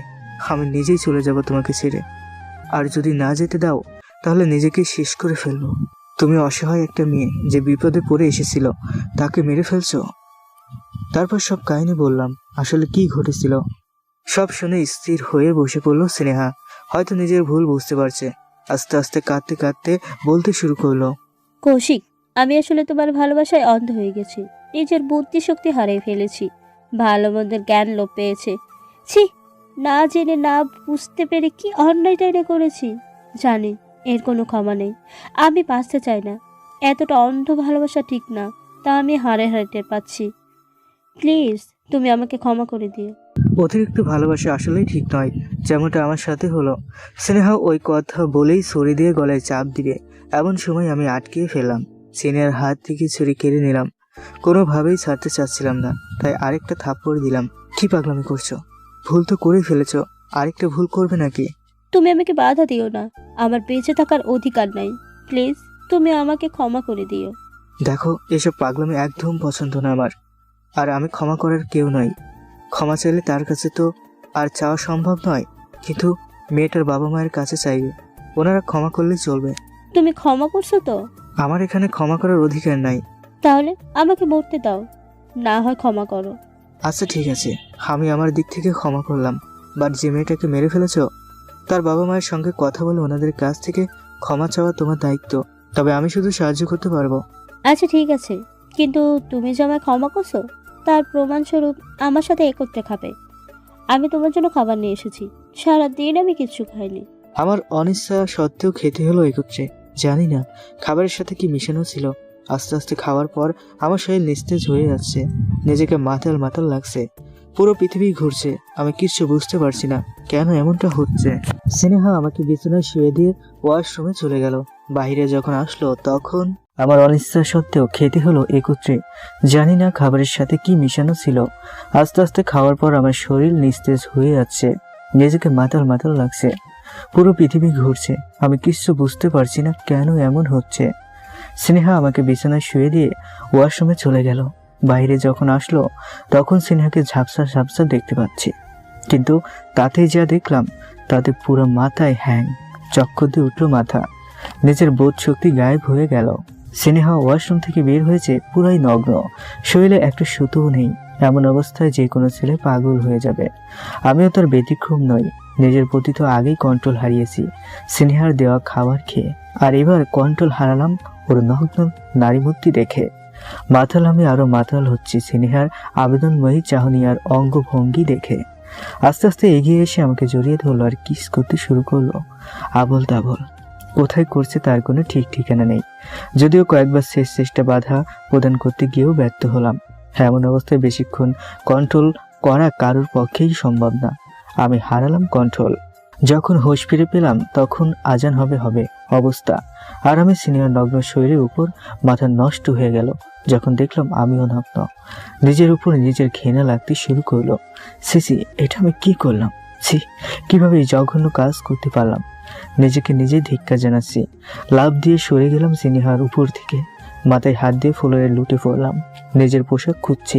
এই শোনা, তুমি এমন করছো কেন? পাগল হয়ে গেলে নাকি? আমি কিচ্ছু করিনি। না, আমি কিচ্ছু করিনি। আমি কিছু করি নাই, তাই তো সিনিয়া। করনি? কি করবে? যা করার তো করেই ফেলছো। দুষ্ট বরটা আমার, লজ্জা পাচ্ছ নাকি? না, তুমি ভুল বুঝছো আমাকে। আমি ঘুমেছিলাম আর তুমি ঘুমের মধ্যে আমাকে এভাবে নগ্ন করে তোমার উপরে রেখে দিচ্ছ। আমি কিচ্ছু করিনি। বাবা, সারা রাত আদর করে এখনই ভুলে গেছো? উফ, কি কিস, কি আদর! তো একবার দুইবার না, 4-4 বার। আর হ্যাঁ, এত লজ্জা পাওয়ার কি হলো তোমার? আমরাই তো নাকি? যেটা বিয়ের পর কথা সেটা না হয় আগে করছো, এতে সমস্যার কি হলো? আমি মেয়ে হয়ে লজ্জা পাচ্ছি না, আর তুমি ছেলে হয়ে? বলতে বলতেই আজান ভেসে আসলো দূর থেকে, আর সিনেহা নিজেকে তড়িঘড়ি করে রেডি করে চলে গেল, কারণ আজানের পর ওর থাকা সম্ভব না। আর আমি মাথায় হাত দিয়ে ফ্লোরে বসে বসে চোখের পানি ফেলছি। রাতের ঘটনাগুলো মনে করার চেষ্টা করছি। আস্তে আস্তে সব মনে পড়ে যাচ্ছে, কি থেকে কি হয়েছিল রাতে। সব ঘটনা মনে হওয়ায় নিজের প্রতি রাগ ঘৃণা বেড়ে যাচ্ছে। নিজেকে নিজে শেষ করে দিতে মন চাচ্ছে। একবার আত্মহত্যা করার চেষ্টা করেও ব্যর্থ হলাম। আত্মহত্যা মহাপাপ। এক পাপ ডাকতে আরেক পাপ করাটা হবে সবচেয়ে বড় ভুল। সারাদিন কেঁদেই কাটিয়ে দিলাম না খেয়ে। কারো ফোন রিসিভ করিনি, কারোর সাথে কথা বলিনি, কলেজেও যাইনি। এদিকে ক্লাসমেটের কথা মনে পড়ে গেল। আমার জন্য বেচারের জীবন দিতে হয়েছে, এটা ভাবতেই গা শিউরে ওঠে। নিজের চোখ কোনোভাবেই আটকাতে পারছি না। দেখতে দেখতে সারাটা দিন কেটে গেল। স্নেহাও আসেনি সারাদিন। রাত যখন পড়ায় 9টা বা তার বেশি হবে, জানি না কত বাজে। ফোন বা ঘড়িতে সময় দেখার মুড নেই। হুট করেই নুপুরের শব্দ শুনতে পেলাম। বুঝতে বাকি রইল না, ডাইনিটা আবার এসেছে। কি করবো তা ভেবেই পাচ্ছি না। কি করা উচিত এই সময়ে? কাছে এসে আমাকে বিছানায় বসতে থাকতে দেখে তখনও চোখের পানি অনবরত পড়ে যাচ্ছে। আর তা দেখে হয়তো ডাইনিটা তৃপ্তি পাচ্ছে। মুখে বিশ্বজয়ের হাসির রেখা, যা দেখে আমার গা জ্বলে যাচ্ছে। একবার ভাবলাম স্নেহাকে এখানে শেষ করে দিব, যা আছে কপালে। আবার ভাবছি ও তো মানুষ নয়, ওর আছে অশরীরী শক্তি, ওর সাথে পেরে ওঠা সম্ভব না। তাহলে বুঝে কিছু করার চেষ্টা করব। দেখে বুঝে কিছু করা যায় নাকি। এই সময় মাথা ঠান্ডা রাখতে হবে। স্নেহা আজকেও খাবার নিয়ে এসেছে। কাছে এসে কপালে চুমু দিয়ে খাইয়ে দেওয়ার চেষ্টা করছে। আমি বাধা দিলাম, কিন্তু তাতে উল্টো ফল পেলাম। রাগে ওর চোখ লাল হয়ে গেল। চোখ দিয়ে এখনই আগুন বের হবে হবে অবস্থা, যা দেখে ভয় আটকে উঠি। স্নেহাও কোনো কথা বলল না, শুধু চোখ গরম করা ছাড়া। আমিও ভয়ে কিছু বলতে পারলাম না। নীরবে ওর কথা মেনে নিলাম। খাইয়ে দিল না চাওয়া সত্ত্বেও খেতে বাধ্য হলাম। আর এমনিতেই 7 দিন না খেয়ে থাকায় খিদা লেগেছিল। না খেয়ে উপায়ও ছিল না। নিজেও খেলো, আমাকেও খাইয়ে দিল। এবার সেই তরল খাবার, জানি না মদ নাকি, তবে যেইটা খাওয়ার পর মাতালের মতো হয়েছিলাম। সেক্স কন্ট্রোল ছিল না। সেই তরল পানি জাতীয় খাবারটা খাওয়ার জন্য জোর করছে, বাধা দিলাম। কৌশিক, আমি যতদূর তোমাকে চিনি তুমি খুবই বুদ্ধিমান একটা ছেলে। আমি শুধু এইটুকুই বলবো, আমার কথার অবাধ্য হয়ে নিজে বা নিজের পরিবারের কোনো ক্ষতি ডেকে এনো না। তোমার সেই বান্ধবী নাকি তোমার গার্লফ্রেন্ড, তার সাথে কি করেছি তা তো মনে আছে নাকি? এমন ঘটনা পুনরাবৃত্তি আবার না ঘটে সেই দিকে নজর দাও। স্নেহ দেখো, তুমি ওরে মেরে কিন্তু ভুল করেছো, আর সেই ভুলের কথা স্বীকার করে ক্ষমাও চেয়েছো। তোমাকে সব বলার পরে তুমি এমনটা কেন করছো? কি ক্ষতি করেছি তোমার? তুমি চাইলে তো বিয়ে করে এসব করতে পারতে, আমি নিজ থেকেই করতাম, কিন্তু এভাবে অবৈধ। কথাটা শেষ হওয়ার আগেই আমার মুখ চেপে ধরে। চুপ, একদম চুপ। তোদের মতো মানুষ জাতির কাছে বৈধ অবৈধর কথা শোভা পায় না। তোরা শুধু মেয়েদের শরীরটাই চিনিস, তার মন আবেগ কেনা, ভালোবাসা কেনা। আমিও তোদের শিক্ষা দেওয়ার জন্য এসেছি। তাতে আমার যত অভিনয় করার দরকার আমি করব। আমার অন্তরে কোনো ভালোবাসা নেই, বিশেষ করে মানব জাতির জন্য। আর তোর প্রতি তো নেই। অভিনয় মানে তুমি এতদিন আমার সাথে অভিনয় করেছো, ভালোবাসার নাটক করেছো, কিন্তু কেন? আমি তো তোমার কোনো ক্ষতি করিনি, ইনফ্যাক্ট কোনো মেয়ের বা কোনো মানুষ কিংবা অশরীরের না। তাহলে আমার উপর আবার মুখ চেপে ধরে কথা বন্ধ করে দিল। ক্ষতি হয়েছে না হয়েছে সেটা আমি ভালো করেই জানি। তোর থেকে শিক্ষা নিতে হবে না। আমার দরকার তোকে, সরি, তোকে না, তোর শরীরটাকে। তুই নিজে থেকে আসলে তুই নিজেও মজা পাবি আর আমিও পাবো। আর তা যদি না করিস, আমাকে যদি জোর করে করতে হয়, তাহলে শুধু কষ্টই পাবি। আর হ্যাঁ, আমি তো দেখতে খারাপ না, এনজয় হিসাবে নে। বলে ক্ষুধার্ত বাঘিনীর মতন ঝাঁপিয়ে পড়লো। জানি না আজকে আমার কি হলো, অল্পতেই নিজেকে হারিয়ে ফেললাম। আজকেও 4-5 বার হয়ে গেল। এভাবেই চলছে, জানি না কোন ঘোরের মধ্যে কাটাচ্ছি। কি জাদু করেছে, এখন আমিও শারীরিক সম্পর্ক ছাড়া থাকতে পারি না। পড়াশোনা, খাওয়া দাওয়া বাদে সব সময় শারীরিক সম্পর্কের মধ্যেই কেটে যাচ্ছে। কোনো হুঁশ নেই বাহিরের কোনো দিকে। মোটামুটি পড়ায় এভাবে চলে গেছে 1 মাস। 1 মাসের মধ্যে কি হয়েছে, কি করেছে নিজেও জানি না। আমি যে আমার মধ্যে ছিলাম না তা 1 মাস পরে মনে হলো। যেদিন 1 মাস পরে হুঁশ ফিরে পেলাম, সেদিন বাসা থেকে বের হয়েছি সন্ধ্যার দিকে। বাইরে অনেক কোলাহল, রং নিয়ে খেলা করছে লোকজন। যাকে পাচ্ছে তাকে রং ছিটিয়ে দিচ্ছে, ফটকা আতশবাজি ফুটানো হচ্ছে, সে হুলস্থুল কাণ্ড। আমি তো অবাক, কি ব্যাপার, এরকম হইহুল্লোড় করার কারণটা কি? এগিয়ে গেলাম, একজনকে জিজ্ঞেস করব কিসের জন্য এত আয়োজন। ঠিক তখনই একটা ফটকা আমার একদম কাছে ফোটানো হয়। বিকট শব্দে সারা শরীর কেঁপে ওঠে, আর ভয়ে ছিটকে পড়ি অনেক দূরে। মাথায় আঘাত পাই, কিছু সময়ের জন্য অজ্ঞান হয়ে যায়। যখন হুঁশ ফিরে, তখন আমি বাসার নিচেই একটা ফার্মেসির বেডে শুয়ে আছি, আর অনেকেই চেনা অচেনা মানুষজন ঘিরে দাঁড়িয়ে আছে। আমার হুঁশ ফেরা দেখে খুশিতে আত্মহারা সবাই, এক একজনের মুখে এক এক কথা। দেশ জিতেছে বলে এরকম আনন্দের নামে সাধারণ মানুষের ক্ষতি করতে হবে? পোলাপানগুলো বেশি ফাজিল হয়ে গেছে, এদেরকে আটকানো দরকার। মজা করার জন্য তো ফাঁকা মাঠেও যাওয়া যেত, যদি আজ ছেলেটার বড় কোনো ক্ষতি হয়ে যেত। ধরো মিয়া, কেউ কি ইচ্ছা করে এমনটা করছে নাকি? আর মাঠে গিয়ে কি মজা করার মধ্যে আনন্দ আছে নাকি? আজব, সবাই মিলে আনন্দ করবে এটাই তো স্বাভাবিক। যাই হোক, ওনাকে বাসায় পৌঁছে দিয়ে আসেন। কারোর কথার আগা মাথা কিচ্ছু ঢুকছে না, কি বলে এসব। আর আমার মাথায় যে আঘাত পেয়েছি বা আমি ফার্মেতে যে এসেছি সেটাই কিভাবে আসলাম তা মনে নেই। শুধু মনে ছিল স্নেহা আমাকে খাইয়ে দিচ্ছিল, কিন্তু আমি এখানে কিভাবে? একজনের কাঁধে ভর করে বাসার রুম পর্যন্ত আসলাম, আর তার মুখে শুনলাম আজ নাকি বাংলাদেশ চ্যাম্পিয়ন লিগের সেমিফাইনাল উঠছে, আর তার জন্য নাকি সবাই আনন্দ করতে রাস্তায় নেমে আসছে। আর সেই সময় আমি আঘাত পাই, বাসায় রুমে রেখে উনি চলে যায়, আর আমি ডুবে পড়ি ভাবনার রাজ্যে। আমার যত দূর হুঁশ ছিল বা আছে, তখনও তো চ্যাম্পিয়ন ট্রফি শুরু হতে মোটামুটি বেশ কয়েকদিন বাকি ছিল, কিন্তু কালকেও শুনলাম কয়েকদিন পর শুরু হবে, আর আজকের মধ্যেই বাংলাদেশ সেমিফাইনাল উঠে গেছে। আমি ক্রিকেট খেলার চরম ভক্ত, আমি কোনো খেলা মিস করি না, বিশেষ করে বাংলাদেশে খেলা হলে। আর আমি না, মাথা ফেটে যাচ্ছে। মোবাইলের স্ক্রিনে তাকিয়ে দেখি সময় আর ডেটটা ডেট আজ যতদিন কাল স্মৃতি মনে আছে তার চেয়ে 1 মাস 2 দিনের পরের তারিখ। মাথা ঘুরাচ্ছে, আমি কি ভুল দেখতেছি নাকি মোবাইলে ভুল সময় তারিখ শো করছে। কনফার্ম হওয়ার জন্য পত্রিকায় নজর দিলাম, না তারিখ তো আগেরটাই সাথে মিলে না। তার মানে আমার জীবন থেকে 1 মাস 2 দিন গায়েব। চিন্তার উপর আরেক চিন্তা, তাহলে আমি এই কয়েকদিন কই ছিলাম, কি করছি? বাড়িতে কি কোনো যোগাযোগ ছিল? যদি না থাকে তাহলে তো না, আর ভাবতে পারছি না। বাড়িতে সাথে সাথে ফোন দিলাম, আম্মু রিসিভ করলো। বেশ অবাক হলাম এটা ভেবে যে আমি 1 মাস 2 দিন পরে ফোন করছি, অথচ ওনার কোনো ভ্রুক্ষেপ নেই। স্বাভাবিকের মতন কথা বললাম না, ফোনটা রেখে দিয়ে কলেজের এক বন্ধুকে ফোন দিলাম। ওরে ফোন দিয়ে আরো বেশি অবাক হলাম। কি রে মামা, তুই না একটু আগেই ফোন করে বললি আমার এদিকে আসবি, এখনো তোর আসা হলো না? কতক্ষণ লাগে শুনি? আমরা সবাই তোর জন্য অপেক্ষা করছি, আর তুই? কোনো উত্তর না দিয়েই ফোনটা কেটে দিলাম। ভয়ে পা কাঁপছে। তার মানে এই কয়দিন আমি স্বাভাবিক ছিলাম আর সবার সাথে স্বাভাবিক আচরণ করেছি, কিন্তু আমার তো কিছু মনে পড়ছে না। ওয়াশরুমে গলায় চোখে মুখে পানি দিয়ে আয়নার সামনে দাঁড়ালাম। নিজেকে নিজে চিনতে পারছি না। আগের আমি আর এখনকার আমির মধ্যে রাত দিন তফাৎ। শুকনো আর রোগপাতলা হয়ে গেছে, চোখ মুখ শুকিয়ে গেছে, ফিট শরীর এখন আনফিট। শরীরে মাংস নেই বললেই চলে, শুধু হাড়গুলো দেখা যাচ্ছে।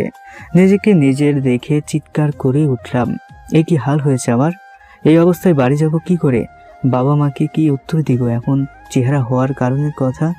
গাঁজাখোর বা হিরোইন খোরদের যেমন দেখা যায় আমাকেও ঠিক তেমনটাই দেখা যাচ্ছে। মাথা গরম হয়ে যাচ্ছে, চিন্তা করেও কোনো উত্তর বা সমাধান পাচ্ছি না। কি হয়েছিল আমার সাথে? না, আর ভাল লাগছে না। লম্বা সময় নিয়ে শাওয়ার নিলাম, কিছুটা হালকা লাগছে নিজেকে। আস্তে আস্তে সব মনে পড়তে শুরু করলো। সব মনে পড়ে গেল এই 1 মাস কি করেছি। স্নেহার সাথে অনিয়মিত শারীরিক সম্পর্ক স্থাপনের জন্য শরীরে এই অবস্থা তৈরি হয়েছে। না, এখানে থাকা যাবে না। এখানে থাকলে মরে যাওয়া ছাড়া কোনো উপায় থাকবে না ভেবেই তখনই ব্যাগ গুছিয়ে রওনা দিলাম বাড়ির উদ্দেশ্যে। এর মধ্যে স্নেহা আসেনি একবারও, হয়তোবা আসলে বাড়ি আসা হতো না। তবুও ভয়ে ভয়ে বাড়ি এসে পৌঁছালাম। যখন বাড়ি পৌঁছলাম তখন রাত 12টা পার হয়ে গেছে। বাড়ির কলিং বেল বাজানোর পরায় 4-5 মিনিট পরে দরজা খুলল আম্মু। আর এতটুকু সময় দরজার সামনে দাঁড়িয়ে নিজের আত্মাকে মনে হয় হাতে নিয়ে দাঁড়িয়েছিলাম। কোথা থেকে আবার স্নেহা নামক রাক্ষসী ডাইনিটা এসে আমার জীবন তেজপাতা করে দেয়। আম্মু আমাকে দেখেই কেঁদে ওঠে। একে তো হুট করে কোনো কিছু না জানিয়ে এতদিন পরে বাড়ি এসেছি, তাও এত রাতে একা একা তা ভেবে। আর আমার এই চেহারার আমূল পরিবর্তন দেখে জোরে ধরে কেঁদে ফেলল। আম্মুর কাঁদা দেখে আব্বু ছুটে আসে, আর আব্বু আমাকে দেখে অবাক আর কেঁদে ফেললেন। সবার প্রশ্নের উত্তর দিতে দিতে জীবন তেজপাতা। এমনিতেই আছে টেনশনে আর বিপদে, তার মধ্যে এসব শুনতে ভালো লাগছে না। কথা না বাড়িয়ে ফিরে সে হালকা পাতলা খেয়ে রুমে চলে গেলাম। রুমে বসে ভাবছি, এখন তো কোনো মতে বিদায় নিয়েছি আব্বু আম্মুর কাছ থেকে, কিন্তু কি উত্তর দিব তাদের? কি করে বলবো আমি প্রতিদিন ধর্ষণের শিকার হচ্ছি পরীর কাছে? ভাবতে ভাবতেই রুমে কারোর আসার শব্দ শুনতে পেলাম। তাকে দেখি আম্মু আসেন, যাক ভয়টা কেটে গেল। আম্মু এসে আমার মাথার পাশে বসে মাথায় হাত বুলিয়ে দিচ্ছেন আর কান্না করছেন নীরবে। ভেবেছিলেন আমি ঘুমিয়ে পড়েছি। নীরবে চোখের পানি ফেলেই যাচ্ছেন আর মাথায় হাত বুলিয়ে দিচ্ছেন। আমি জানি ওনার কান্না করার কারণ কি। ছেলের এই কয়দিনের ব্যবধানে চেহারার এমন পরিবর্তন যে কোনো বাবা মাকেই ভাবিয়ে তুলবে। ভয় হচ্ছে না জানি কি ভাববে। হয়তো ভাববে যে আমি মারাত্মক রকমের নেশার মধ্যে জড়িত, না হয় রিলেশন করে সেকা খেয়ে এমন হাল করেছি চেহারার। কিন্তু সত্যিটা বলার মতন সাহস বা শক্তি কোনোটাই নেই আমার মধ্যে। তাছাড়া লজ্জার বিষয় তো আছেই, কেমন করে বলবো? আর ভয়, যা সবচেয়ে মারাত্মক ক্ষতিকর। বাড়িতে জানালে না জানি কি ক্ষতি করে বসবে ডাইনিটা। আমিও চুপে চুপে নীরবে নিভৃত চোখের পানি ফেলছি। অনেকক্ষণ পর আম্মু চলে গেলেন। আমিও চেষ্টা করলাম ঘুমানোর, কিন্তু ঘুম আসছে না। ভয় আতঙ্ক গ্রাস করেছে আমার অন্তরে। বেশিক্ষণ শুয়ে থাকতে পারলাম না। উঠে আব্বুর রুমে চলে গেলাম। যদিও লজ্জা পাচ্ছি বলতে যে আমি তোমাদের সাথে ঘুমাবো, কারণ আমি যথেষ্ট বড় হয়েছি আর এত বড় হয়েও একা রুমে থাকতে পারি না। ভয় পাচ্ছি, বিষয়টা লজ্জাজনক, তবুও কিছু করার ছিল না। আমাকে দেখে ওনারা খুশি মনেই কোনো প্রশ্ন ছাড়া দুজনের মাঝখানে ঘুমোতে দিলেন। দুনিয়ার শ্রেষ্ঠ শান্তি আর নিরাপদ জায়গা বাবা মার কোল, আর সেখানে থেকেও আমি শান্তি পাচ্ছি না, সাহস পাচ্ছি না। না জানি কখন এসে ডাইনিটা আক্রমণ করবে, কখন যে ঘুমিয়ে পড়েছি জানি না। সকালে আম্মুর ডাকে ঘুম ভেঙে গেল। উঠেই অবাক হয়ে গেলাম সুমিত সাগরকে দেখে। ওরা কিভাবে জানলো আমি এসেছি? উফ, আপনাদের বলাই হয়নি। সুমিত আমার খালাতো ভাই আর সাগর মামাতো ভাই। যদিও ওরা বয়সে কিছুটা ছোট, তবু বন্ধুর মতন চলি। সরি, চলতাম, কারণ বন্ধুই মনে করলে এত সব ঘটনা নিশ্চয়ই বলতাম। যাই হোক, পরে জানতে পারলাম আব্বু আম্মু ফোন করে ওদের আসতে বলেছে। কুশল বিনিময় শেষে 3 জন একত্রে খাইতে বসলাম। এতদিন পর বাড়ি ফিরেছি, তাই আম্মু আমার সকল প্রিয় খাবারগুলো রান্না করে রেখেছে। যদিও ভয় আর আতঙ্কে গলা দিয়ে কোনো খাবার নামতে চাচ্ছে না, কিন্তু এখন যদি না খাই তাহলে আরো বেশি সমস্যা হবে। আম্মু কষ্ট পাবেন, তাই বাধ্য হয়ে খেয়ে নিলাম। খাওয়া দাওয়া শেষে 3 ভাই ঘুরতে বের হলাম। অনেকদিন পর আজ নিজ জ্ঞানে ঘুরতে বের হচ্ছি। নিজ জ্ঞানে বললাম এর জন্য যে গত 1 মাসের মধ্যে তো নিজের কোনো হুঁশ ছিল না।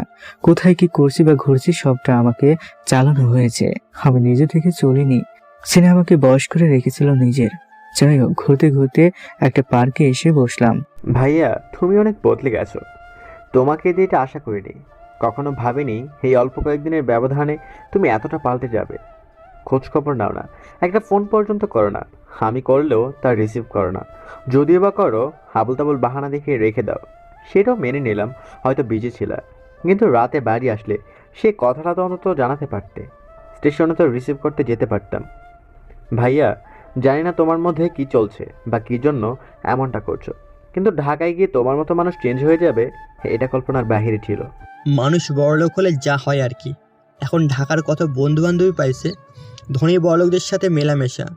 আমরা তো গ্রামের গাইয়া ভূত, আমাদের দিকে কি নজর দেওয়ার কি ওনার সময় আছে? কিন্তু আফসোস হচ্ছে, সুমিত তুই নিজেও তো চলে যাবি, জানি তুইও এমনটা করবি। আমি শুধু পরিবর্তন হতে পারবো না রে। কখনো না, আমি কখনোই পরিবর্তন হব না। দেখো তুমি, আমি সবার মতো বেইমান না। কথাটা একদম তীরের মতো অন্তরে লেগে গেল আমার। যদিও ওদের কথাটা যুক্তি আছে, কিন্তু আমি যে কোনো অবস্থাতে আছি সেটা একমাত্র আমিই ভালো জানি। তাই শুধু চোখের পানি ফেলা ছাড়া কোনো কিছু করার ছিল না। আর যা করার, চোখের পানি ফেলা, সেটাই করতেছি। আমার এমন ছেলে মানুষ দেখে দুজনেই চুপছে গেল। এতদিন একত্রে মিশে বড় হয়েছি, কিছুটা হলেও বুঝতে পারে। ভাইয়া, কি হয়েছে তোমার? সত্যি করে বলো তো, নিশ্চয়ই তোমার কোনো বড় সমস্যা হয়েছে। ভাইয়া প্লিজ বলো। ভাইয়া দেখো, তোমাকে হার্ট করার জন্য কথাগুলো বলিনি। আসলে ফুফু আমাদের ফোন করে নিয়ে এসেছে তোমার সম্পর্কে জিজ্ঞাসা করতে।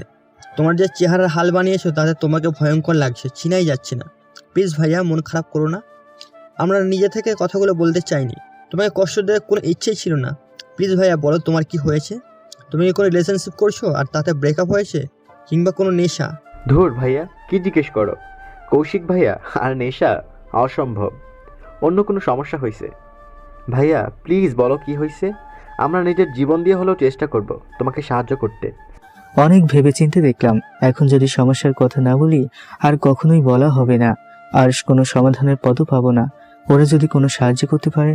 আসলে যখন আমি ঢাকায় যাই তার 3 দিন পর ভাইয়া বাদাম নেবেন কথায় বেঘাত ঘটলো এক 10-12 বছরের পিচ্ছি মেয়ে। নোংরা উস্কো খুস্কো চুল, দেখেই বোঝা যাচ্ছে বস্তির মেয়ে হবে। আর বাদাম বিক্রি করাই তার পেশা। যদিও কষ্ট লাগলো, এই বয়সে যার স্কুলে থাকার কথা সে আজ মেয়ে হয়ে বাদাম বিক্রি করছে। সুমিত নিজে কিনলো 10 টাকার বাদাম, আমাকে টাকা দিতে দিল না। বাদাম নিয়ে টাকা নিয়ে মেয়েটা চলে যাচ্ছে, আর আমিও কথা শুরু করব। তখনই মেয়েটা পিছনে ফিরে তাকে মুচকি হাসি হেসে বলল। কথাটা বলেই একটা হাসি দিল, আর হাসিটা একদম বুক চিরে যাচ্ছে আমার। এই হাসি আমার অনেক দিনের পরিচিত হাসি। এটা সেই ডাইনি স্নেহার হাসি। হাসিটা কান পর্যন্ত আসার সঙ্গে সঙ্গে কান 2 হাতে চেপে ধরলাম, চোখ বন্ধ করে ফেললাম কয়েক সেকেন্ডের জন্য। বেশি না, মাত্র 3-4 সেকেন্ড হবে। চোখ খুলে পার্কের খোলা ময়দানের সবটুকুতে তাকিয়েও সেই মেয়ের কোনো চিহ্ন পর্যন্ত পেলাম না। তাহলে এই মেয়ে কে ছিল? মনের ভিতর হাজারো জল্পনা কল্পনা সৃষ্টি হচ্ছে। মেয়েটা কি সত্যি মানুষ ছিল নাকি অন্য কিছু? মেয়েটা কি কোনো আভাস দিয়ে গেল নাকি শাসন? না, যাই হোক, এদের আমার কাহিনীর কিচ্ছু বলা যাবে না। না জানি নিজের জন্য এদের প্রাণ বিপদের মধ্যে পড়ে। কোনো মতে অসুস্থতা ভান করে কোনো কিছু না বলে ওদের নিয়ে বের হয়ে আসলাম বাড়ির দিকে। মাথায় কিছু ঢুকছে না। তাহলে কি স্নেহা এখানেও চলে এসেছে? না, আরও ভাবতে পারছি না। বাসায় গিয়ে দুপুরের খাবার খেয়ে ঘুমের ওষুধ খেয়ে ঘুমালাম। 3 জনে একত্রেই ঘুমাইলাম। বিকেলে উঠে ফিরে এসে আবার বাইরে গেলাম, যদিও ইচ্ছে ছিল না, কিন্তু ওদের জড়াজড়িতে যেতে বাধ্য। সন্ধ্যার পরে আরো বেশ কিছু বন্ধুর, যদিও তেমন ঘনিষ্ঠ না তবুও ঢাকা থেকে এসেছি, তাই সবাই একত্রিত হয়েছে, সাথে আড্ডা দিলাম।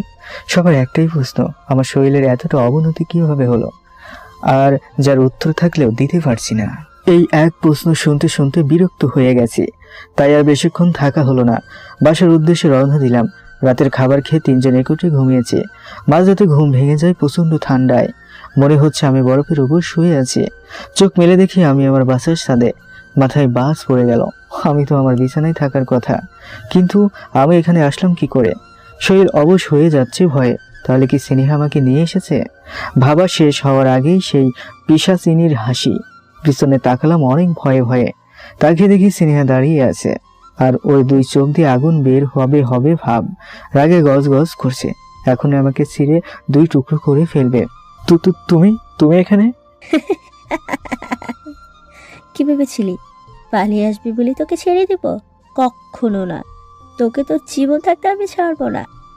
তোর এত বড় সাহস হলো কি করে পালিয়ে চলে আসার? আজ তোকে শাস্তি পেতেই হবে। সরি স্নেহা, আমার ভুল হয়ে গেছে। আমি আসলে বুঝতে পারিনি। প্লিজ তুমি আমার কোনো ক্ষতি করো না। তোর মধ্যে তো এই ভয়টাই তো দেখতে চাই রে, কিন্তু তুই তো ভয় পাস না। আজ তোর শাস্তি না দিলে সারা জীবনও ভয় পাবি না। সরি স্নেহা, দয়া করে কোনো ক্ষতি করো না আমার। আমি আর কখনো তোমার কথার বিরুদ্ধে যাব না। মজা পাচ্ছি রে, মজা পাচ্ছি। আর হ্যাঁ, তোর ক্ষতি করবো না তো। তোর রুমে কে যেন শুয়ে আছে দেখলাম, ওই দুজনের ঘাড় মটকাবো। তাতেই তোর শিক্ষা হবে। না স্নেহা, তুমি এটা কোনোভাবেই করতে পারো না। ওরা তো তোমার কোনো ক্ষতি করেনি। ভুল যা আমি করেছি। যাও, তোমার যদি ক্ষতি করার ইচ্ছেই থাকে তাহলে আমাকেই মেরে ফেলো, তবু ওদের কোনো ক্ষতি করো না প্লিজ। আচ্ছা ওলে বাবু ডালে, এই ভয়টা আগে কেন ছিল না? যা, এবার মতো ক্ষমা করে দিলাম। তবে কানলাতে যেন তোর সাথে কেউ থাকে না, তোর সাথে শুধু আমি থাকবো। কেউ যদি থাকে তাহলে কিন্তু। আচ্ছা, আমি সকালে ওদের বাসায় পাঠিয়ে দিব, তবুও তুমি কিচ্ছু করো না। আচ্ছা, আমার প্রচুর ঠান্ডা লাগছে, আমি এখন যাই প্লিজ। কি? তোকে কি আমি যেতে বলছি? ঠান্ডা তো আমারও লাগছে, হাই আমাকে গরম করে দে বলেই ওর কামলীলা শুরু করে দিল। আমিও সব বুঝে শুনেও মানতে বাধ্য। এভাবেই সাড়ে 3 বার হওয়ার পর ছাড়লো। শরীরের শক্তি হারিয়ে ফেলেছি, ক্লান্ত হয়ে গেছে। কোনো মতে কষ্টে হাঁটতে হাঁটতে নিচে আসলাম। বিছানায় শুয়ে আছে, ঘুম আসছে না, আর আসবেও না। এত কিছুর পরেও ওর হাত থেকে রক্ষা পাচ্ছি না। ঢাকা ছেড়ে এসেও ওর ছায়া থেকে বের হতে পারছি না। আবারও একটা ঘুমের ওষুধ খেয়ে ঘুমালাম। রাত 11টার দিকে উঠে ফিরে খেয়ে সুমিত সাগরকে নিয়ে বের হলাম। দুপুরের পরে বাসায় এসে খেয়ে দিয়ে ওদের হাবি জাবি বুঝিয়ে বাড়ি ফিরিয়ে দিলাম। আমি চাই না ওরা কোনোভাবে আমার জন্য সমস্যার মধ্যে পড়ুক। রাতে আবার স্নেহা আসলো। জোরপূর্বক অনিচ্ছা সত্ত্বেও 4-5 বার করে কোনো দিন 7-8 বার পর্যন্ত শারীরিক সম্পর্কে লিপ্ত হতে হয়। এভাবে চলছে গত 15 দিন যাবৎ। জানি না যখন ওই 1 মাস হুঁশের মধ্যে ছিলাম না তখন কেমন লেগেছিল, বাট এখন একবারে ক্লান্ত হয়ে গেছি। কোনোভাবেই সম্ভব হচ্ছে না ওর কথা মেনে ওর সাথে শারীরিক সম্পর্ক স্থাপন করতে। বাধা দিতে গেলে বিভিন্নভাবে ভয় দেখায়। এখন আর নিজের ভয় করি না, নিজের যা হবার তা তো এমনিতেই হচ্ছে। কিন্তু ভয় দেখাই পরিবার নিয়ে, ভয় দেখাই আত্মীয় স্বজন, কাছের মানুষদের নিয়ে। বাধা দিলেই বলে, ওলে বাবু তা পাচ্ছ না, করবে না। কিচেনে বটি দেখে এসেছি। সেই দার বটিতে 1 কপি যে কারোর কলার নামিয়ে ফেলা যাবে। পাশের রুমে তোমার আব্বু আম্মু ঘুমাচ্ছে। ছি, কি বলি, আমার হবু শ্বশুর শাশুড়ি ঘুমাচ্ছে। জানো কৌশিক, আমার অনেক বেশি কষ্ট হবে তাদের মাথাটা কেটে ফেলতে, কিন্তু কি করবো বলো, তুমি তো আমাকে বাধ্য করছো। কখনো আবার সুমিত সাগর কিংবা আরো অনেক আত্মীয় স্বজনের নাম বলে, যা শুনে নিজের জীবনের চেয়ে তাদের ক্ষতির হাত থেকে রক্ষা করা ছাড়া কোনো উপায় থাকে না। যদিও রক্ষা করার মালিক একমাত্র আল্লাহ পাক। নীরবে মেনে নিতে হয়, কিন্তু দিনকে দিন শরীরের অবস্থা বেগতিক